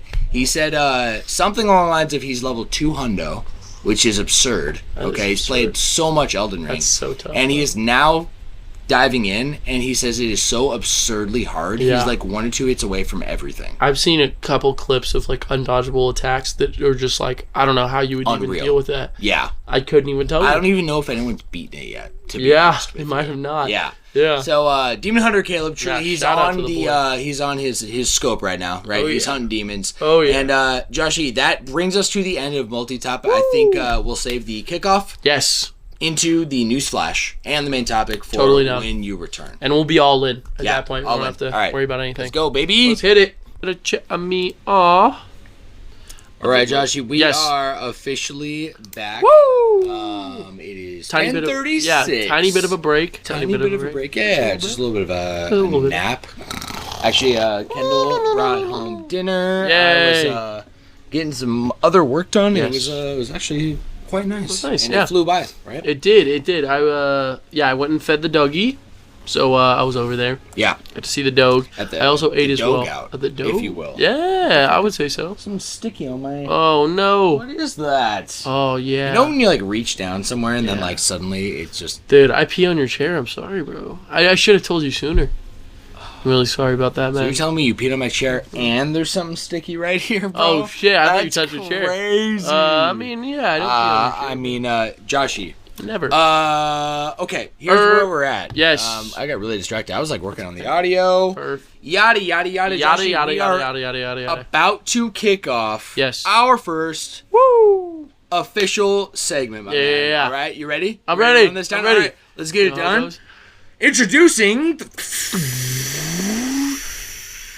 News Flash. News Flash. Beautiful. I love it. Welcome into the news, my friends. Today, guys. we got a little patch notes for y'all, all right? Starting with the forecast. Okay. We are, it's a little bit later in the day. Yeah, I'll take a look at it. Here. 93. Yeah, it's 93 right 93, now. Which is hot as fuck for 10:30 at night. Yes. 92 and it's cloudy. The humidity has been very high lately. I was working on my car outside. Really? All day, yeah. And it was hot. Thursday I don't like and the Saturday, humidity. I was working and it was miserable. I needed to get our fan working, Yeah. you know. But I have another piece of patchy notes here for you, Joshi. Yes, it is going to be.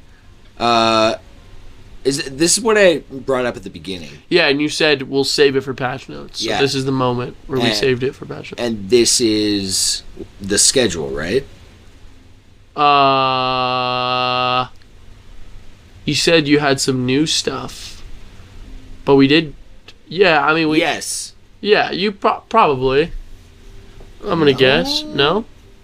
Well, we didn't talk about it on. Was it just DLC? We did it pre-game.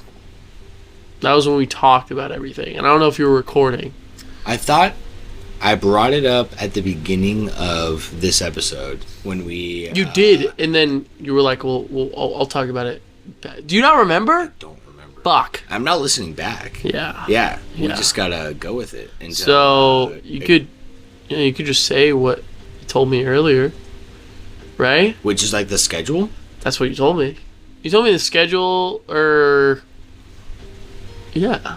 Hey. Oh, the music's still going. Oh shit! I didn't even notice. It was so relaxing. I know. I honestly was very relaxed. I was loving it. Still relaxed. But no, okay. So I'll run through a. I guess I'll just make up a patch note, and if something comes to me, dude. we'll just bring it up, baby. So we will. What I want to say really is going into. I think this is what I was gonna say. Probably. We're entering the summer, right? We are. So, AKA summer vacation. Summer vacation. To be honest, this is what I've been looking forward to. Yes. This is the Raleigh trip coming up. Oh, yeah. This is also a 4th of July trip. Ooh. Last minute, I literally got approved my last shift, so I was able to text Tony, yep, I can go. So Kendall and I are going to California. It's tomorrow? It is, no, it's next weekend. I work, we're recording today, and I got the episode dropping at the end of this week. Yes. We'll be recording right before I leave, the day before.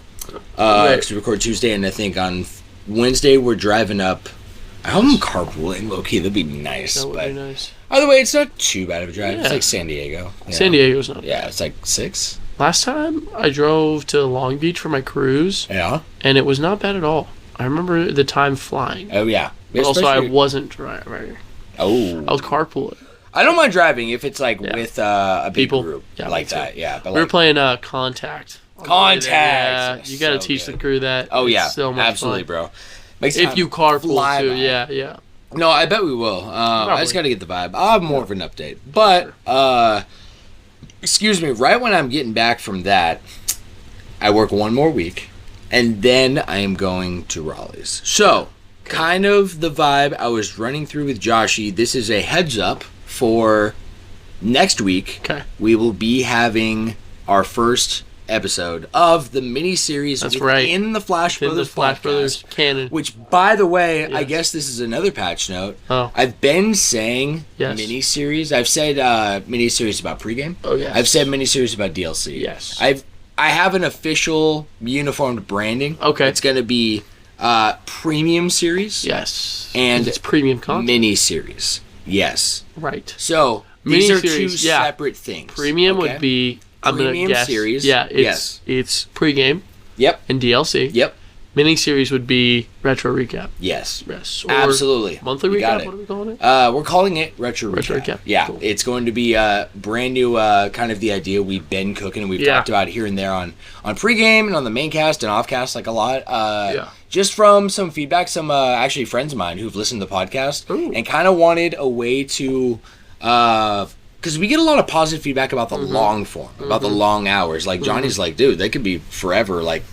More content. However, it's also, there's another side where maybe you want to get involved, but it can be daunting there's so much content. Oh, yeah. And you don't even have maybe only have enough time of like a half an hour to devote to a podcast in a week. Sure. So that's kind of the idea behind the miniseries of Retro Recap. It's going to be very well broken down. Right. I was going to say, some people also just like, they feel like they're missing stuff when they started the last one. Yes. You know? Yes. And so we don't want people to feel that way. So, you know what? To hop on, make it easy. You know what I mean? Make it easier. Yes. Quality of life. Yes. You know what I mean? Absolutely. It's exactly what it is. It's a quality of life change, my friend. So, it's going to be an addition, and like, you could think of other mini-series as like maybe Real Talk. An episode that was labeled Real Talk, right? Or there's a special. It's kind of like its other... like miniseries, and that also is within the Flash Bros. Main cast. Canon. Yes, it's canon. Yeah, it is. It's canon. Are you gonna do a different color? You should. For recap. Ooh. Yeah, change the logo. That would be sick. If I was gonna do it, I'm not gonna lie. The first color that hit me when you said that is orange. I was thinking orange or red. Yeah. Well, red is DLC. Oh, is it? So there you go. Go. No, of course. Do an orange. Yeah, because what complements premium content is yellow or gold. So this would be more of like a tone down in between. Orange. Yeah. Yeah, and it would stick out too. People like, whoa, that is beautiful. Yeah, I'm writing that down, Woo-hoo. Baby. Joshi, beautiful idea. Woo-hoo. Orange color. I wonder. Orange. I'm pretty sure I can change it per episode. But I think I tried once and it just ended up changing all the content. You don't want that. Because I changed the icon when we hit season 3. Yes. The color. Would you change to it a teal? Right. Yes. Yeah. Like all around instead of just like the teal Triforce. Right. So, all right. Yeah. We'll see how it turns out. But thank you, bro. Like, honestly, I think that it's a great idea. It would make it very visible. Yeah, exactly. Right? That's what I'm saying. It would stick out. People would be like, oh, special. What is this? You know what I'm saying? Yeah, dude. No, and then you could direct that to people. That is genius. Yes, dude. And it's the famous, simple too. Famous Joshi idea. Famous Joshi idea, bro. We'll keep it simple because I also wanted to make it semi-consistent, and I'm actually kind of a fun thing is every series has a different schedule. I'm gonna keep it. I'm gonna keep it a buck. It keeps it spicy. All right. Yeah. Keep it a buck. So first off, Flash Bros podcast. Yes. 1 day a week. Yes. Right now it's Saturdays. Yes. Right. Pre-game will always be the day before. Yes. Okay. Yes. Maybe even down the line. No, I think I'm gonna keep all across all platforms. It's kind of just want to get it done. I'm not holding it back. Yeah, I'm chill with it. Yeah. So great idea. We keep it there. Yes. Then all of the other premium and miniseries are going to be on their own release schedule. For example, I have currently an unnamed series that I'm working on, cooking with that potentially I think you would be a if available co-host. Yes. And I will also be having Mikey Sandoval, the Sandoval 7, and Johnny Bravo. Yeah, so it will be the 3 of us every time, and if we can have you on, we'll have you on. Nice. Yeah, but we won't go any more than that. We're going to keep it low-key. But wouldn't that be sick? Yeah. I think you get the vibe. I do.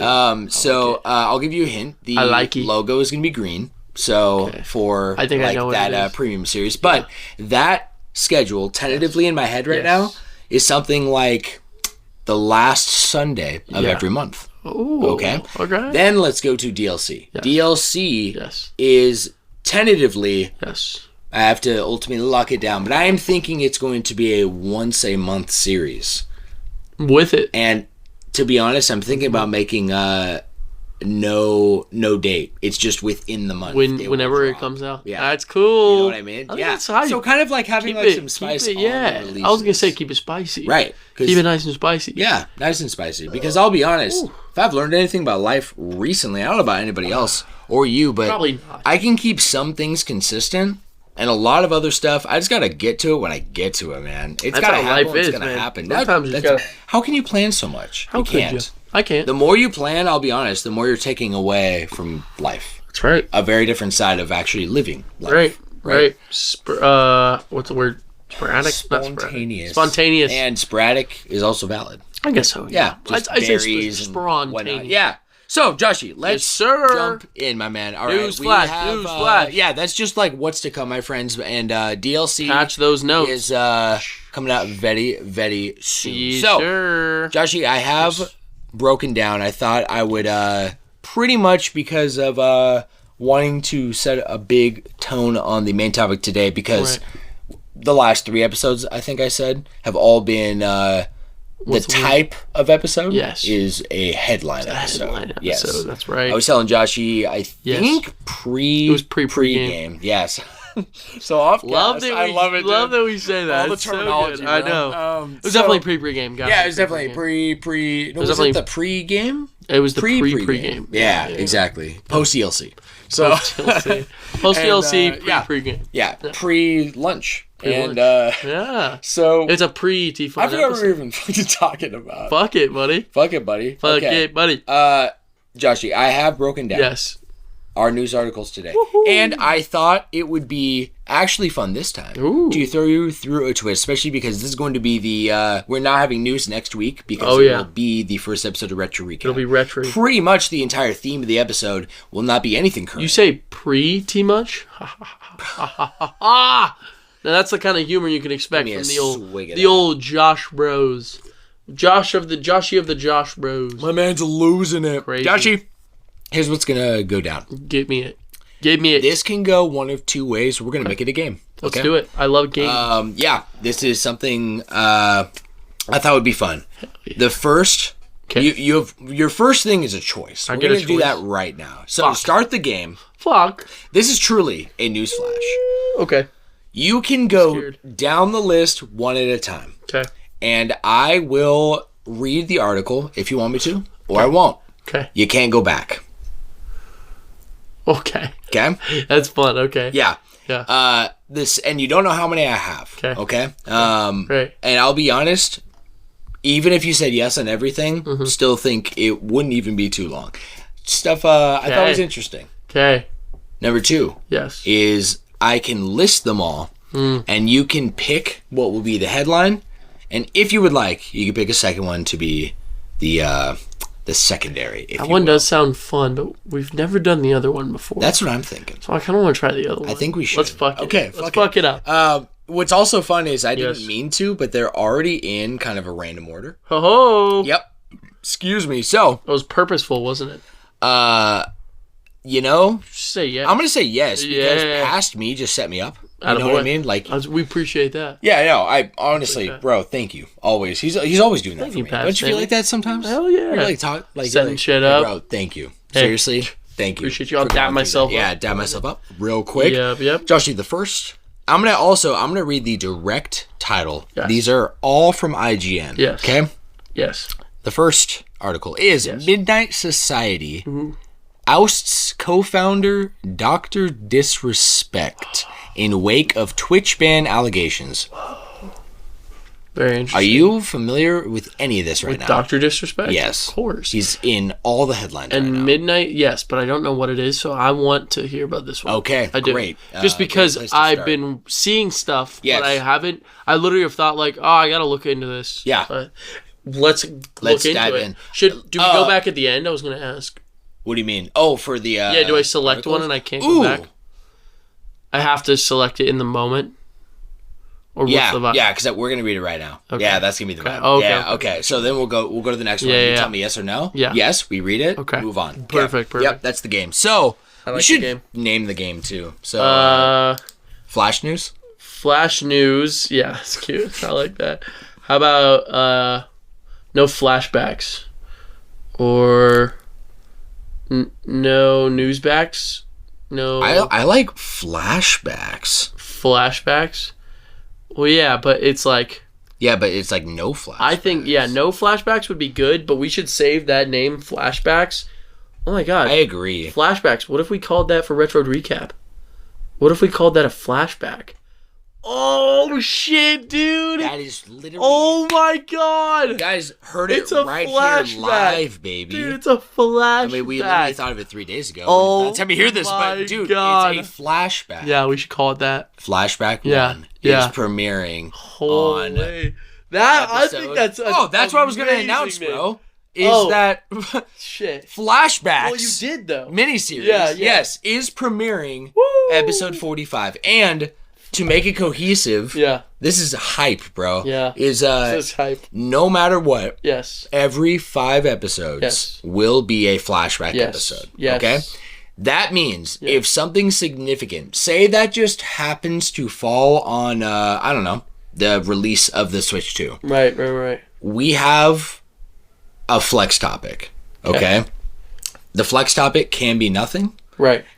Or the flex topic can be in place of retro recap. Okay. I'm so with that. Yeah, for simplicity's sake. Right. But I want to keep all of the consistency I place into each series. Yeah. I want it to basically be no exceptions. You know what I mean? Yeah. Easily. So that is the vibe. That's the announcement. Flashbacks. So what are we calling this segment? What do you mean? Well, it's Newsflash. You're right. We're back. But so we're on we're Newsflash. And what is this game? What if we call it Newsflash? No takebacks, but like a take would be our take on it. See what I'm saying? I see what you're saying. I'm kind of thinking because of the style of almost like a rapid fire. Like, what if it was like Newsflash bonus round or like Newsflash chance time? Chance time is kind of cool. Let's do Newsflash chance time. Chance time? Chance time! Oh, man. How do they say it in the game? Yeah. Chance time! Chance time! It's like so high pitched I can't do it, Chance bro. time! Chance time! Yeah, that's literally... Let's do Newsflash, chance time, and then flashbacks. Chance time. Okay. Let's go, dude! Yes, dude! Yeah, they're like... Oh, man. All right, guys, let's get into it. So, first, I also have a part of this game that's fun. Yes. I haven't read a single article. Oh, okay. These are all... So do you have any input on what you want to read? I have none. Okay. Because I put them there because I thought they were at least clickable. Okay? Clickable, sure. Yeah. If not, if boring, skippable. Okay. Sure. Yeah, you know what I mean? So, all right, chance time. All right, chance time, number 1. Yes. Yes. I'll preface on this entire topic with Dr. Disrespect. Yes. First, I'll say it's not for the faint of heart. This is this has to do with allegations that have to do with trigger warning in there. A trigger warning is exactly what I'm trying to say. Thank you very much. Oh, of course. So trigger warning for this story involves children and adults and sexual content. Okay. That's not your cup of tea. Yes. Skip if you're sensitive to that. Ahead a couple minutes. How long? I will say. You don't even need to, like, if you want to skip ahead because of the content, please do. But that's not trying to say Josh and I won't vocally voice not a fan. I was also going to say it shouldn't be your cup of tea. No. But I mean, if that's something that you don't want to experience hearing, even if it's in the context of talking down on or whatever, that's perfectly fine. Yeah. So if you want to skip that, I think that's completely reasonable. Yeah, absolutely. But Sam is totally right. We are not endorsing any kind of negative behavior. Yeah. Or any of the... I don't even know what's going on, so I can't say... Yeah, we'll get into it, and I think... Any of the shit I heard so far, I'm not a fan of. For sure. That's what I think maybe like some pro-Jared level... that realm, okay? If you remember any of that. I do remember. You know, the drama is just everywhere, and no one's immune. So... I want to ask before I get into it, do you have any familiarity with Dr. Disrespect? So, I know Dr. Disrespect from, he's a Twitch streamer. Right. If he hasn't moved to another platform, I haven't followed him in a while. I've kind of looked into him a little bit because he was on the H3 podcast a long time ago. Yeah. Back when I used to listen to them all the time. And you used to listen to them all the time. I used to all the time. A classic. That's kind of the whole introduction I had to him, and kind of the whole. Did you hear anything about? I'll be honest, because when Dr. Disrespect, when I heard of him, I was actively listening to gaming podcasts, and so this came up in like all 3 of the podcasts I used to listen to. And shout outs, by the way, to Sacred Symbols. I used to listen to. I think that's what I was listening to at the time, because it wasn't that long ago. I truly, like, within the last maybe 4 or 5 years. Oh, absolutely. I heard this name come up because something, if I remember right, headlines were hitting because this was a huge Twitch streamer, and he's a personality guy, right? Yeah, he is. So he wears the sunglasses. He's like got like the almost like a total persona. He wears a wig, right? Yeah, and he got like a vest on. Yeah. So allegedly, and that is all I knew. I just knew this guy was a big name. I think he started appearing like on like my YouTube feeds, right? Mm-hmm. That's all I knew until the article came out, and I heard on these podcasts that basically there was allegations for cheating on his wife, and he had a wife and family. Yeah. And then he came forward. So it all happened fast, but he came forward like really soon and apologized, and like he was like crying in his apology. Oh wow! And said he was going to take a break from the platform and fix shit with his family, like make shit right. And that is the last time I've like really he was been on my radar. When was that? Jeez. Oh my lord! Excuse me. Sam just threw up a little bit. I did, man. Oh god, it's still going. Dude, I seriously want to say it was like 4 or 5 years ago. Oh wow. Like maybe on the cusp of meeting you, or maybe right before I met you. I think I heard all I remember is I was listening to podcasts avidly, and once I started working in Dutch, I pretty much stopped. That was kind of the end of my podcast. Gotcha. Like right when I moved here, right? Sure. Okay. Let's get into it. Okay. In order to maintain our principles and standards as a studio and individuals, we need to act. That is a quote from the Midnight Society Midnight Society. Yeah. I don't know what Midnight Society is, but it says they out their co-founder, so it's got to be pretty substantial, right? Midnight Society? Midnight Society, yeah. Maybe do a little fact check for me. A little checkery. All right, so article goes as follows. Last Friday, a former Twitch employee sent the gaming and streaming world into a frenzy by apparently revealing the reason popular streamer Guy Beam, known by most as Dr. Disrespect, was mysteriously banned from the platform in 2020. All right, so that was 4 years ago. By the way, it's from what I'm reading right here, Midnight Society is a game studio. Oh. Yeah. Okay. So So I'm guessing they were sponsoring him, right? Well, he was a co-founder. Oh, so he was a co-founder. Oh, yeah, okay. Okay. Yeah. So he was he was a co-founder of the studio, and they let him go. That's supposedly hearing so far. Yeah, they just let him go, and so this is starting with basically a. I'll actually just start over. Right? Yeah. Last Friday, a former Twitch employee sent the gaming and streaming world into a frenzy by apparently revealing the reason popular streamer Guy Beam, known by most as Dr. Disrespect, was mysteriously banned from the platform in 2020.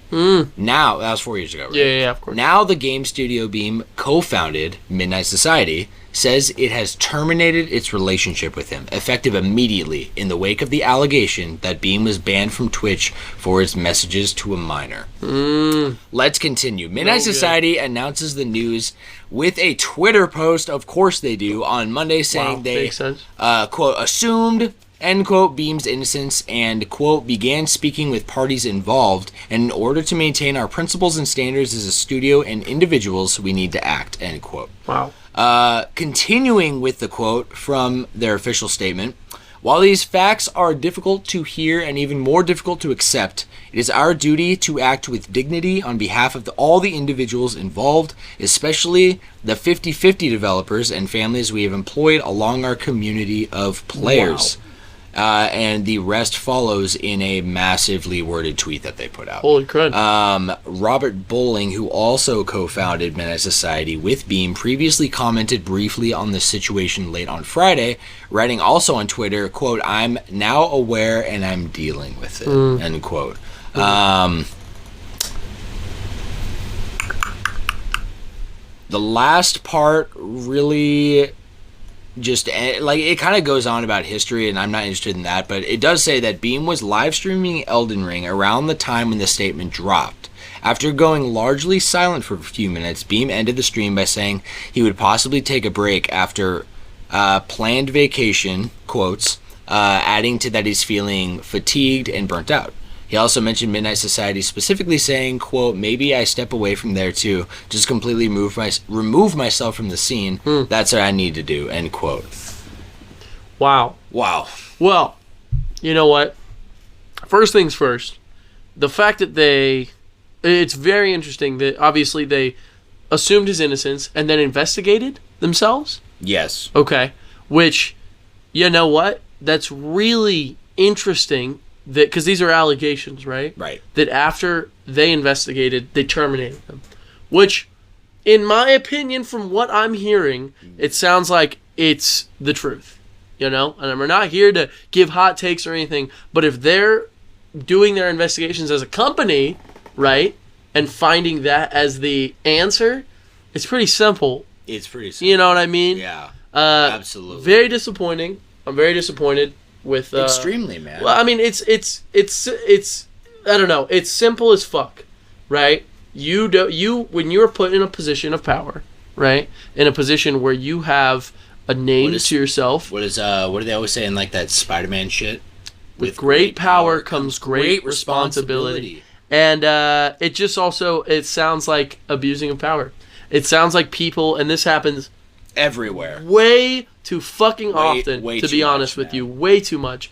And especially, I mean, some of these like YouTube celebrities are being outed with horrible allegations such as this, and it just puts you in this place where it's like, how are so many people, right? And I hate to say so many people, but so many people putting themselves in these exact same predicaments, right? With the shitty things they're doing. Yes. And I think it really comes down to the abusing of power, right? Believing you're untouchable, right? And there's almost like even a power trip when it comes to that whole idea. Yes. You know, even of messaging a minor, I feel like it does. So it's disappointing. It's extremely disappointing. I'm disappointed in obviously Dr. Disrespect, but just the idea in general. I know, I think man. it's a really gross thing. It is. It's and you know what's funny though is you open up a floodgate of conversation that I think I can summarize into like, this is kind of a big message within, like, let's go back to 7 Deadly Sins, okay? Which is, you can think you're immune to anything, okay? You're immune to the sins, right? You're immune to pride, you never are, truly. No. You and it's because you're human, you know? So, it's so easy to point fingers. I think even it's rich for me. Like, I've definitely, like, betrayed. Don't get me wrong.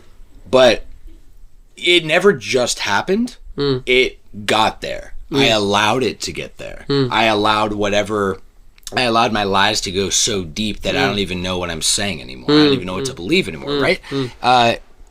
No matter like where it's at, it usually starts, at least it did for me, I can relate, like receiving a lot of attention you're not used to, right? Or even thinking about like something like YouTube, right? Like, if anything, the very first spark for me for growing a podcast was like a thought of like, oh, I can just like make money doing my own thing on YouTube, right? Creating like everyone knows, something. creating something. Yeah. But you know, then you see a big YouTuber, and it's so easy to think, wow. They had everything. Right. Why did they do that? Why throw it away? Why throw it away? Yeah. I would have done better. Yeah. But you have no idea. You like, you know what I mean? The pressure, the feedback. When I started seeing like what YouTube comments were like, I'm gonna be honest, I was like, I asked myself if I could handle this. Right. You know? That's a lot. Right. You know, like we normally can't handle people talking like that to our faces. Yeah. Right? Let alone like strangers who don't even know you, right? Shit, Oh, totally, man. Yeah. So but at the end of the day, you are accountable to your actions and decisions. I was gonna say, and that's I know what you're saying. You're not justifying. It should not. No. Right? And there is none. Absolutely not. You as a person, you know, no matter what cards you're dealt, no matter what kind of lane you're driving in, right? Whether that be, you know, the popularity, YouTube, streaming, you know, fame, whatever that may be, right? You are not. Man. Yeah, exactly. You are accountable in every single way, and you never will not be. Right.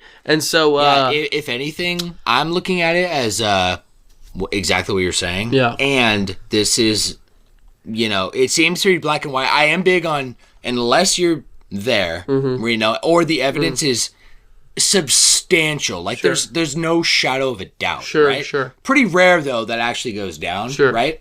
Manipulation is always involved. Like you don't really know, but this, at least from what we've just read, definitely does seem more black and white than not. Right. Just in a sense of crossing that line, because this is an example in that case of not keeping yourself in check, right? Letting any number of those things get the best of you and grow, and you suddenly start thinking you're above people or you're above things. You're above anything. You're not. No one is. No. Yeah. I agree. Yeah. I agree. Move on from there, Josh. Hell yeah, man. So that was Chance Time number 1 blocked. Let's go to Chance Time number 2. Elden Ring DLC. Ooh. Shadow of the Erdtree down to mixed on Steam as players complain about the difficulty and performance. Interesting. I know you're not an Elden Ring guy. It's completely okay if you want to skip this. I was gonna say I think that's funny, but I don't know how much more I'm interested in. For sure. You know what I mean? That is already a funny enough thing where if I want to think about it more, I can. You know what I'm saying? For sure. So let I me would also love to just say I'm okay with Chance Time moving I know on. we shifted off that last article rather quick, but also Joshi and I are here for anybody and everybody. So if anybody wants to have more I don't know, intimate conversations about things that are just tough or sick in the world, Joshi and I are more than open to that. More than open. So I hope no one ever thinks I don't know, just easy to talk about that stuff and then just okay, it's whatever. No, it is a big deal. It is a big deal. Yeah. And you know what? I know we're trying to move on, but the truth is, I mean, you're totally right. There's a lot that to be honest, needs to be said on those things. And I also think, you know what? When it comes down to it, it deserves to be it deserves to be talked about. Yes. You know what I mean? Absolutely. And it also deserves to be said that at the same time, when we're dealing with such high obstacles, I'm sorry, not obstacles, but such high, what's the word? Such deep subjects and issues. Yes. Right? Yes. I think it's important to really just treat it with the utmost respect. I agree. Right? And genuinely diving into it when you can, understanding that those topics deserve a place to be talked about. So I agree. Yeah. Same thing with what Sam said. If anyone wants to ever reach out in any kind of way to us personally too, we're always here. We're always here, man. Always. Yeah, always. Yeah. And just again, trying to use our words to uplift, keep things positive. That's what it's all about. Looking at what can we actually control here at the end of the day. So thank you, Josh. I appreciate it. Of course, man. So going back to our game, Chance Time, right? Yes. Keeping it on a lighter note. Yes. What I do want to add is that. Wait, I think I already did actually. What? Did I mention on the main cast that Caleb texted me about the difficulty of Shadow of the You told me Erdtree? when you were talking about Caleb. Yeah. I think I skimmed an article that just was silly. I don't think I saved it. No, it was definitely... Oh, no, I did. No way. Yeah, so here, I'll bring up this article then. Okay. It's actually the next article, Josh. It'll just segue immediately into Chance Time number 3. Whoa. Elden Ring data miners are revealing all sorts of cool Shadow of the Erdtree NPC secrets because nobody has found this stuff. Yeah, because it's too hard. It's so tough. Yeah, it's so new and so tough. I think it just dropped.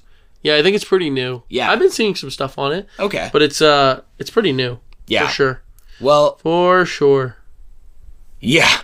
Literally crazy, man. That is wild. Yeah. So I'm good with moving on from Shadow of the Erdtree, though. No, let's do it. If you are down. So let's jump into Chance Time number 4. Epic Mickey Rebrushed. Whoa. Release date confirmed. Cool. I think we can just jump to the gun here, okay?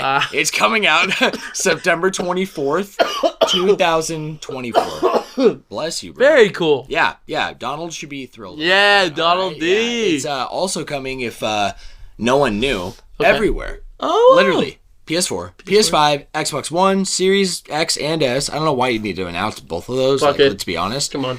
Nintendo Switch, Yay. PC, and I guess that's it. And VR. Oh. And calculator. Joshi, the next article. Yes. This would be number 5? Number 4.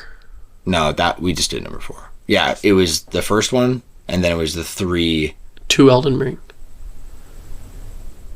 It was 2 Elden. Yeah. You silly Billy. We just did Epic Mickey. Or the, what was it called? Yeah, Epic Mickey Rebrushed. Oh, yes. Yeah. So this is 5. This is 5. Did I say 4? Yeah. Okay. Yeah. And you're so right. We're here, bro. We're here. What is it, 11, 12? It's 11, 12. We've been later. Oh, yeah. Come on. That's the thing with the new standard, That's right? what I'm saying, baby. The title is Brutal Stardew Valley Mod Obliterates Your Farm if you open the wiki. Oh, shit. How is that even possible? And then the subtitle is, and you thought Shadow of the Erdtree was tough. That's funny. For a man who plays Stardew Valley, the wiki is a very important part of the game. I can imagine. I'll be honest. I used it quite a bit for Animal Crossing. Oh, yeah. Learn the ins and outs of things and Reddit. Stardew Valley has so much more farming involved, but also just like the mine is a thing. There's a whole separate area. There's shit that goes on with like those little spirits that you have to do. Bless you, bro. Bless you. I can imagine because, to be honest, like those spirits are attacking me. It's like in the vein of Animal Crossing. But yeah, I feel like it's more relatable to like Minecraft. Yeah, I would say. In terms of scope. It's not even like Minecraft. It's like its own thing. It's like Rune Factory or what's it called? Harvest Moon. Harvest Moon. Thank you. Yeah, and that's like substantial. It's very huge. Yeah, dude. Yeah, so I would say it's more like Harvest Moon than anything. I think you're right. Yeah. Oh yeah. You want to talk about it more? Or no, I'm straight. Yeah. Okay. Mods are cool. Let's go to the next one. Okay, number 6. 6 months later. See what I did there? Power World dev insists Nintendo is yet to make a complaint despite Pokemon ripoff claims. Subtitle, of course I love Pokemon and I respect it. I kind of want to hear it. Okay, let's get into it. Fuck yeah, baby.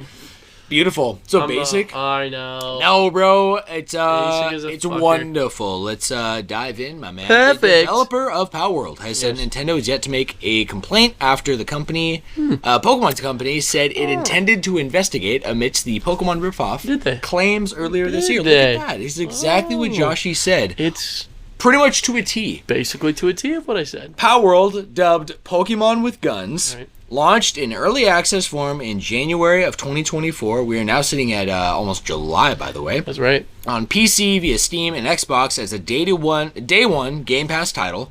It saw enormous popularity overnight, becoming one of the biggest launches of all time, if not the biggest.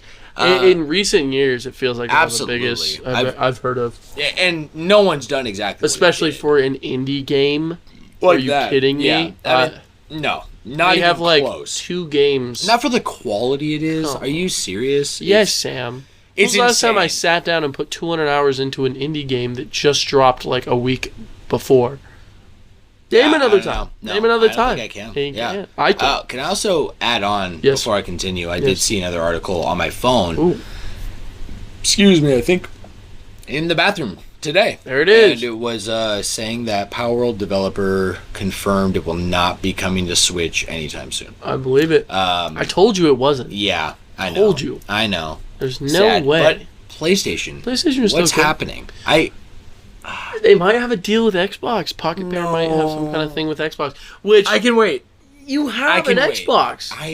I want to get rid of it. I do. You're so crazy. I know. You're wild. I do. How much are you selling it for? Whatever you want to pay. Give you $200 for it? Easy. Really? Yeah. Really? Done. Series X. Series X? I can even I did that thing where like you paid it off over like 2 years and they gave you 2 years of Game Pass. No, yeah, Game Pass Ultimate. Ultimate. Right. What? Did you ever use it? No, it never. First it said it was going to be on my console. Oh, okay. You can look. I looked up and saw, and a ton of people had this problem. Yeah. There was posted workarounds, and I tried them and didn't have any luck. So the first thing was it was supposed to already come on the console. Yeah. And just be installed. Okay. Yeah. If that didn't work, and it wasn't. No. Right. And okay. I was the only account that I ever connected to. Like first thing, right? Did you call them? No. We'll get there. Oh, I did call them spoilers. But next step, if that doesn't work, go in after you have it all activated, go into like the dashboard settings basically. Yeah. Go into like the system, and there's so many more options in Xbox than there is in PlayStation or Switch. Like I'm like, there's so much shit. So you have to go deep, and you find a one text box that brings up options for like something like hardware installers or something like that. Onboard installs. Then. And I saw a YouTube video. There should be an option for the Ultimate because it came in the bundle. Okay? Right.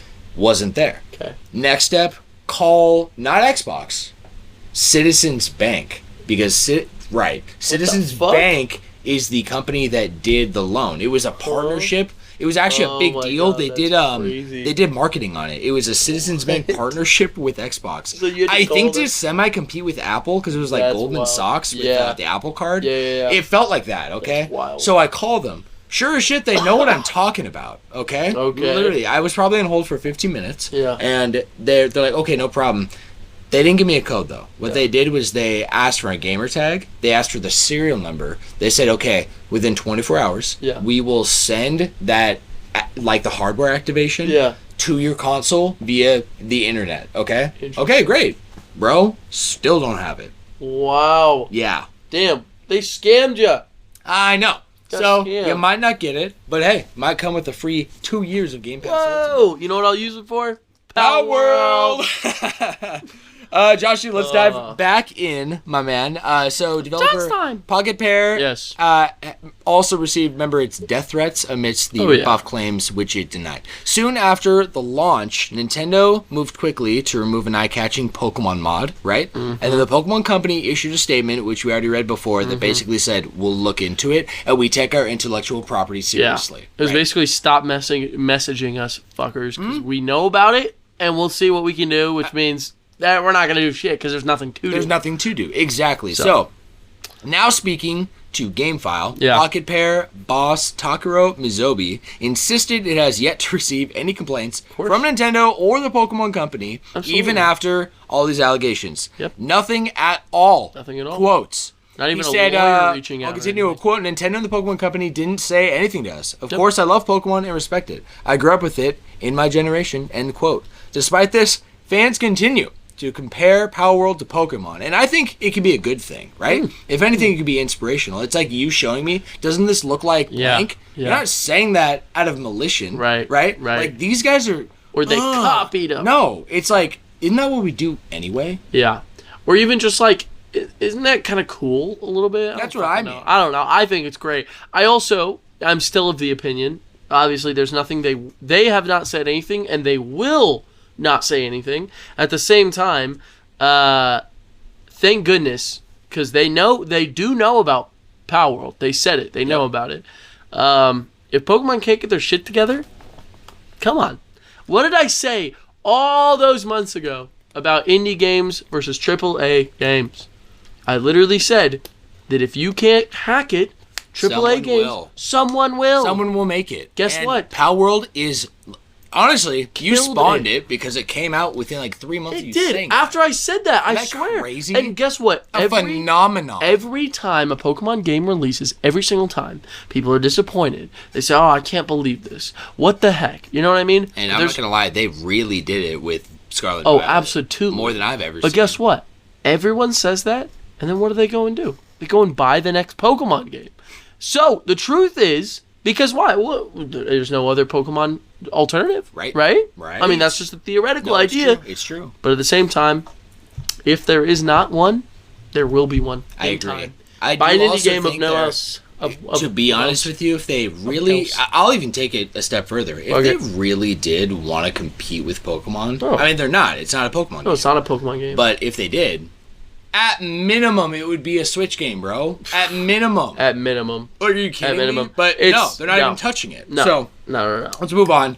Agree. I have another article. It is number 7, I believe. Maybe 8.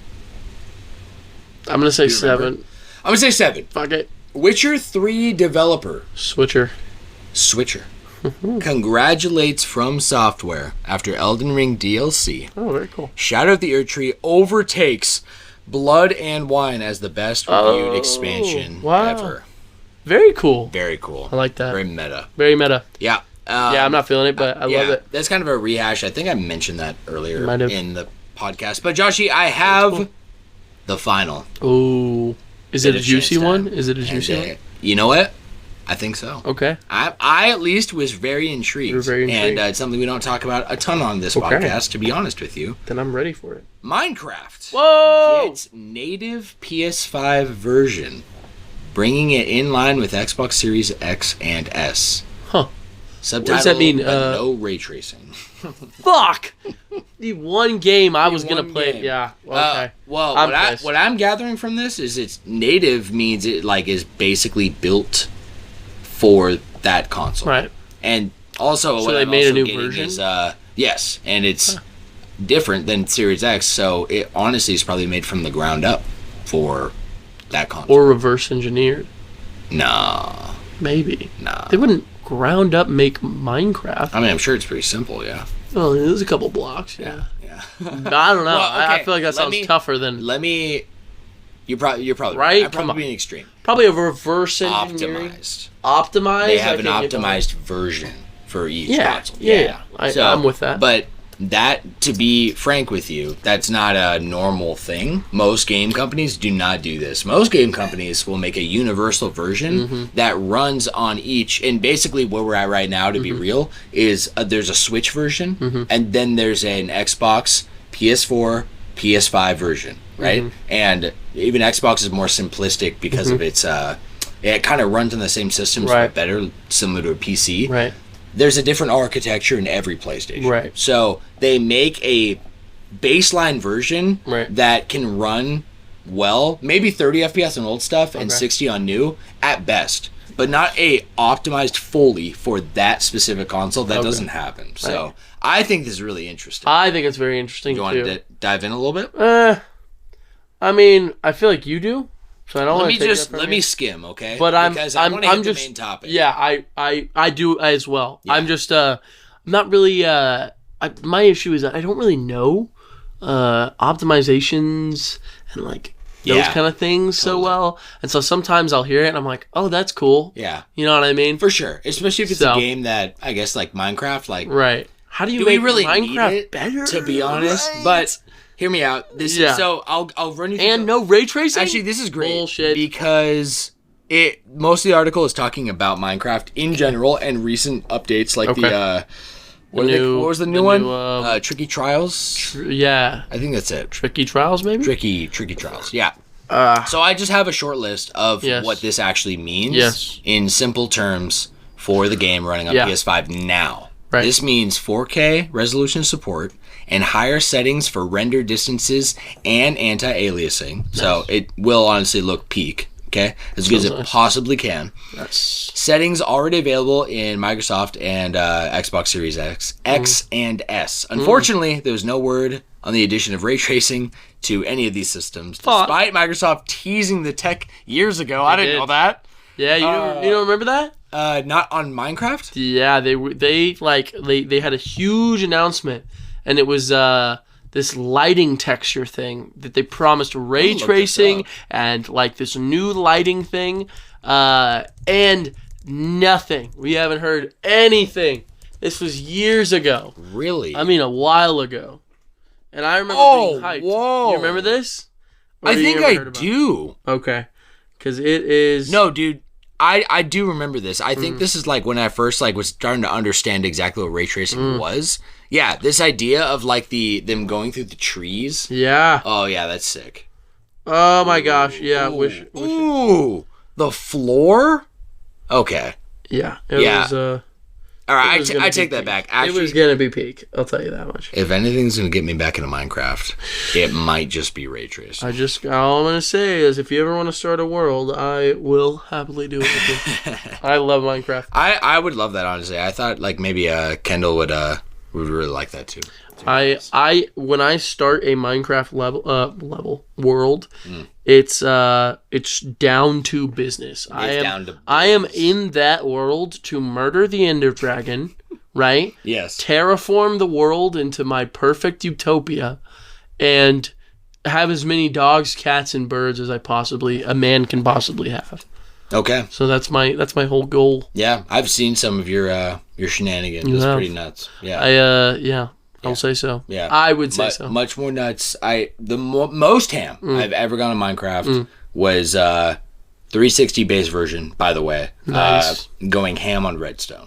Oh yeah, ham on redstone. It sounds like fun. Underground contraption that's like under your house, almost like a basement. Yeah. When was that? That was a minute ago, though, huh? Yeah, because there was a redstone update. I remember the redstone update. I remember like it came. It was already on PC, and then it just eventually came to 360. But dude, just all the homies with different TVs set up playing Minecraft. So fire. Different times. Fire. Joshi, it is finally time. Woo! Do you need a break before we dive into today's main topic? I am personally fine. How are you feeling? Personally fine. You want a little break? Yeah, let me give him stretch. Yeah. I'll stretch my legs as well. Stretch your legs. Actually, we lied. We're running Smash Ultimate. We lied. Right now. We're going to do it at this moment. At this very moment. This exact moment. Yeah, let's go stretch our legs for real. Fuck it. All right, Joshi, we are finally back. Yes, we are. We're here to hit the main topic. Yes, but also tell us how did this Flash Ultimate Oh my gosh, go? You're right. Silly we Billy. ran to go take that break. Actually, just peed. Nice. Actually, I gotta take another break. I'll be right back. All right, commercial break over. We're officially back. We're officially back. Flash Ultimate. Yes, we did. We actually then continued to run Flash Ultimate because just for funsies. Yes, we did. It is a lot of fun. Yeah, we were always playing characters that we wouldn't. We were having a good time. Yeah, played a good really couple matches. So great matches. Yeah, I had Steve. Yes, you did. And if y'all don't know, notoriously, Steve is pretty busted. I'd say he's got a leg up. He's a dangerous, a couple of legs fighter. up. Very dangerous. Dangerous man. We were on. We have no hazards on. Yes, we do. So if you're, yes, we do. Yes, we don't. Yes, we do. We don't. We were on Snake Stage. We were on, right? What's it called? Shadow Moses. Shadow Moses, and there's like two pillars. Yes, and normally those break away. Right. Yeah. But if there's no stage hazards in this stage, that means you can only kill from the top. I enjoy it. Very unique. It's very unique. I do too. There's something fun about it. Because then, in the especially same way of like other stages, right? It's like King of Fighters. Yes. Right. It's like King of Fighters, but the walls don't break. Right. It's like the only way out is being sent to heaven. Yeah, exactly. So pretty great. Loved it. I thought it was fun. I got a win with Ice Climbers, so that was. And the win at the end was crazy. So he grabbed me with his grab, which is a ranged grab, right? And I was charging up a smash attack. And he grabbed me. I was playing as Popo. And Nana, the one in pink, finished the smash attack and killed you. While I had him grabbed. It was actually, I couldn't even comprehend what just happened. Wild. It was wild. Absolutely wild. Pretty wild, if you ask me. That was wild. And this also concludes the very first episode since we started the season of Joshi taking both games of the night. Oh, is that right? Crazy. Yeah, we've both won one up until now. Man. So Josh has got a leg up. Hell yeah. Ice Climbers and Kazuya. I'd be proud. It was fun. Yeah, dude. It was a weird matchup, too. Kazuya versus Ken. Quite the ke. Yeah. The ke. Quite the ke. Quite the ke. The matchups are crazy. I also love it because even if, like, I might play a character, or you might, we would probably not specifically choose the matchup that we get. Oh, even the maps, too. So, like, we did... The variables are too much. Doesn't count, but we did... You got Sephiroth, but you're nasty with Sephiroth. I fucking... Thank you. I love Sephiroth. But I had an upper hand on the stage. You had Lucario. Dude, all those stages, I got stage fucked. It was crazy. Yeah. I also felt like I'm like Ice Climbers.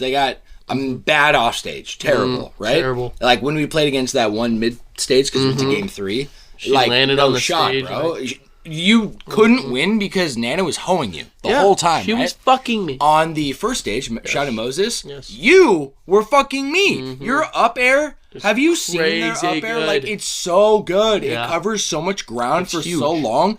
I could disrupt you. Here comes Nana. And it comes out so quick, too. So quick. Yeah, it's great fun. Great fun. You know what we should have done? It's also a great stage for, like, Little Mac and Doctor. Oh, yeah. You know what I mean? Lil Mac probably, you're right. Yeah, for sure. Like, because he's got one weakness, bro. Yeah. It's the ledge, right? Like, so he's a nasty machine on any of those stages. He would go crazy on that. Yeah, absolutely. He'd be a demon. And in contrast, I would say, like, really big characters, like K. Rool and Donkey Kong, they would really struggle. Bowser would be really good. His side B is very dangerous in tight corridors, right? But, like, K. Rool, like, all of them have slow startups, and they, like, almost, they space you out. Yeah. Donkey Kong, you gotta be really careful. His defensive, in my opinion, Donkey Kong is the worst defensive game in the game. Game in the game. Game in the game. Yeah. You know what I mean by that? Like, when he's being juggled, worst, when you're getting juggled as Donkey Kong, how do you break out? You have one option. You have an air? Literally. No, it's a dash, like a air dodge. Yeah. That is it. Basically. You don't win in the air with even your down air. I mean, it's too precise. I would love to say that.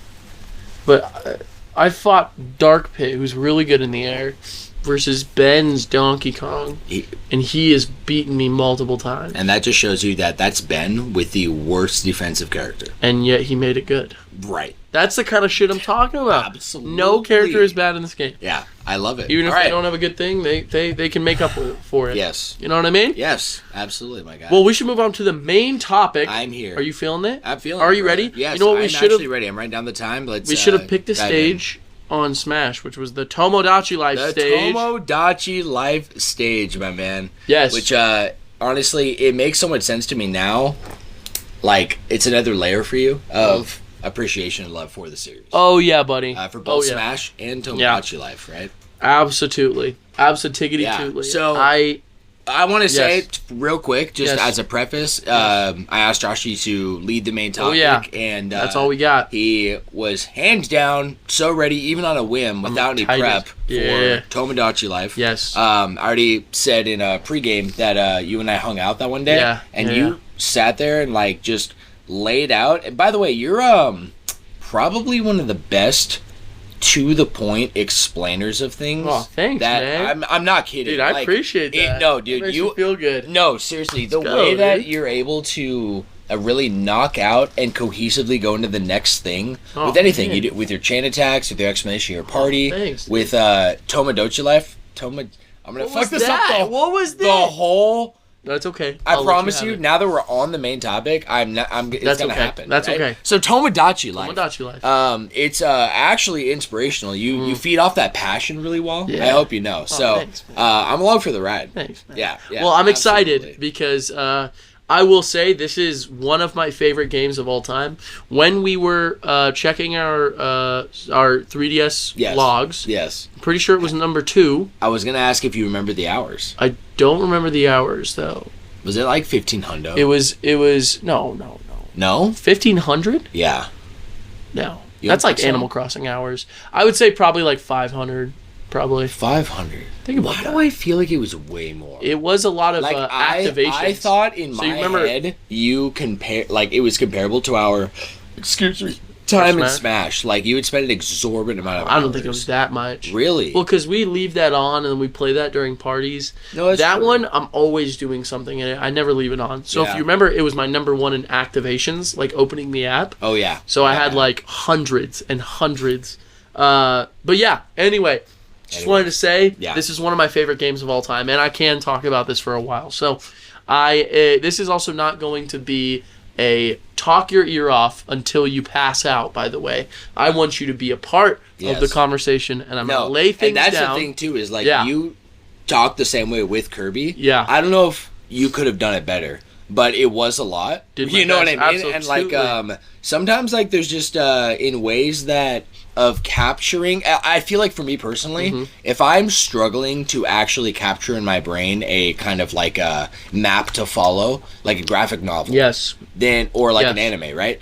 Then I struggle to maintain cohesiveness, and my brain almost craves constant timelines, constant like, where am I painting a picture? You know, what did we talk about earlier?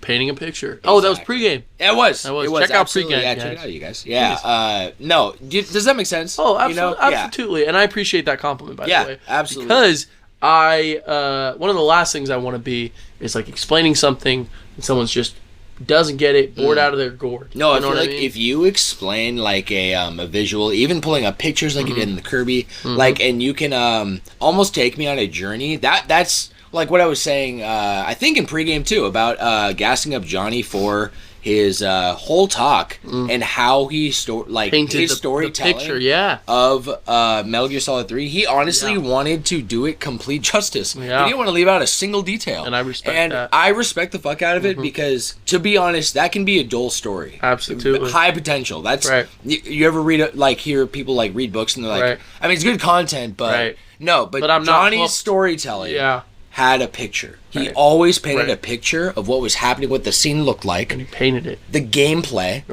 Dude, all these things, were literally insane. There's some, so many weird quirks of gameplay that are just thrown in there. And he talks about it, too. He would tell every branch of what happened, right? I love it. It's honestly so funny. He said you could feed some of the guards, and they'll, get excited, what? And they'll, walk over and start eating until they shit themselves, and you'll hear them shitting themselves, and then the hallway's open. That's very funny. Stuff I've never heard. That's hilarious. That honestly is a minor example. Kojima is kind of crazy. I'll say that Death Stranding makes a lot more sense now. I agree. You know what I mean? I agree. Yeah.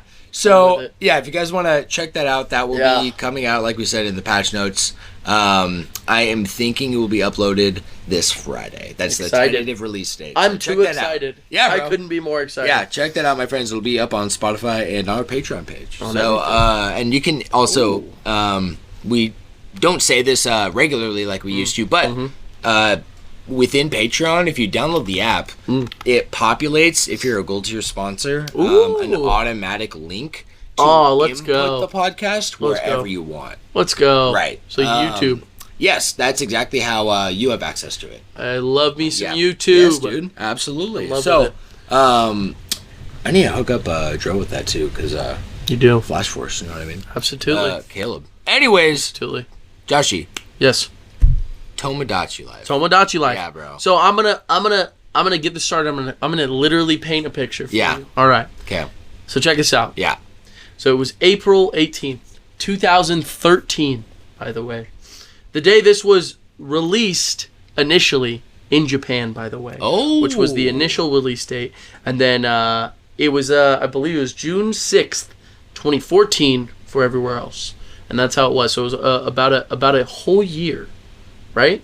Oh, I'm so sorry. April 18th and June 6th, 20. Yeah, about a whole year, right? Yeah. And man, oh man, did this originally take the internet by storm. If you want to talk about... I missed all this, by the way. This is all crazy. Brand new to me. So here's what I found it on. I was very deep on Tumblr, right? Okay. This game, before I ever played it, was a meme-making machine. Okay. You heard how the characters talk. Yeah. They literally have that talk. I can't even do a voice like that.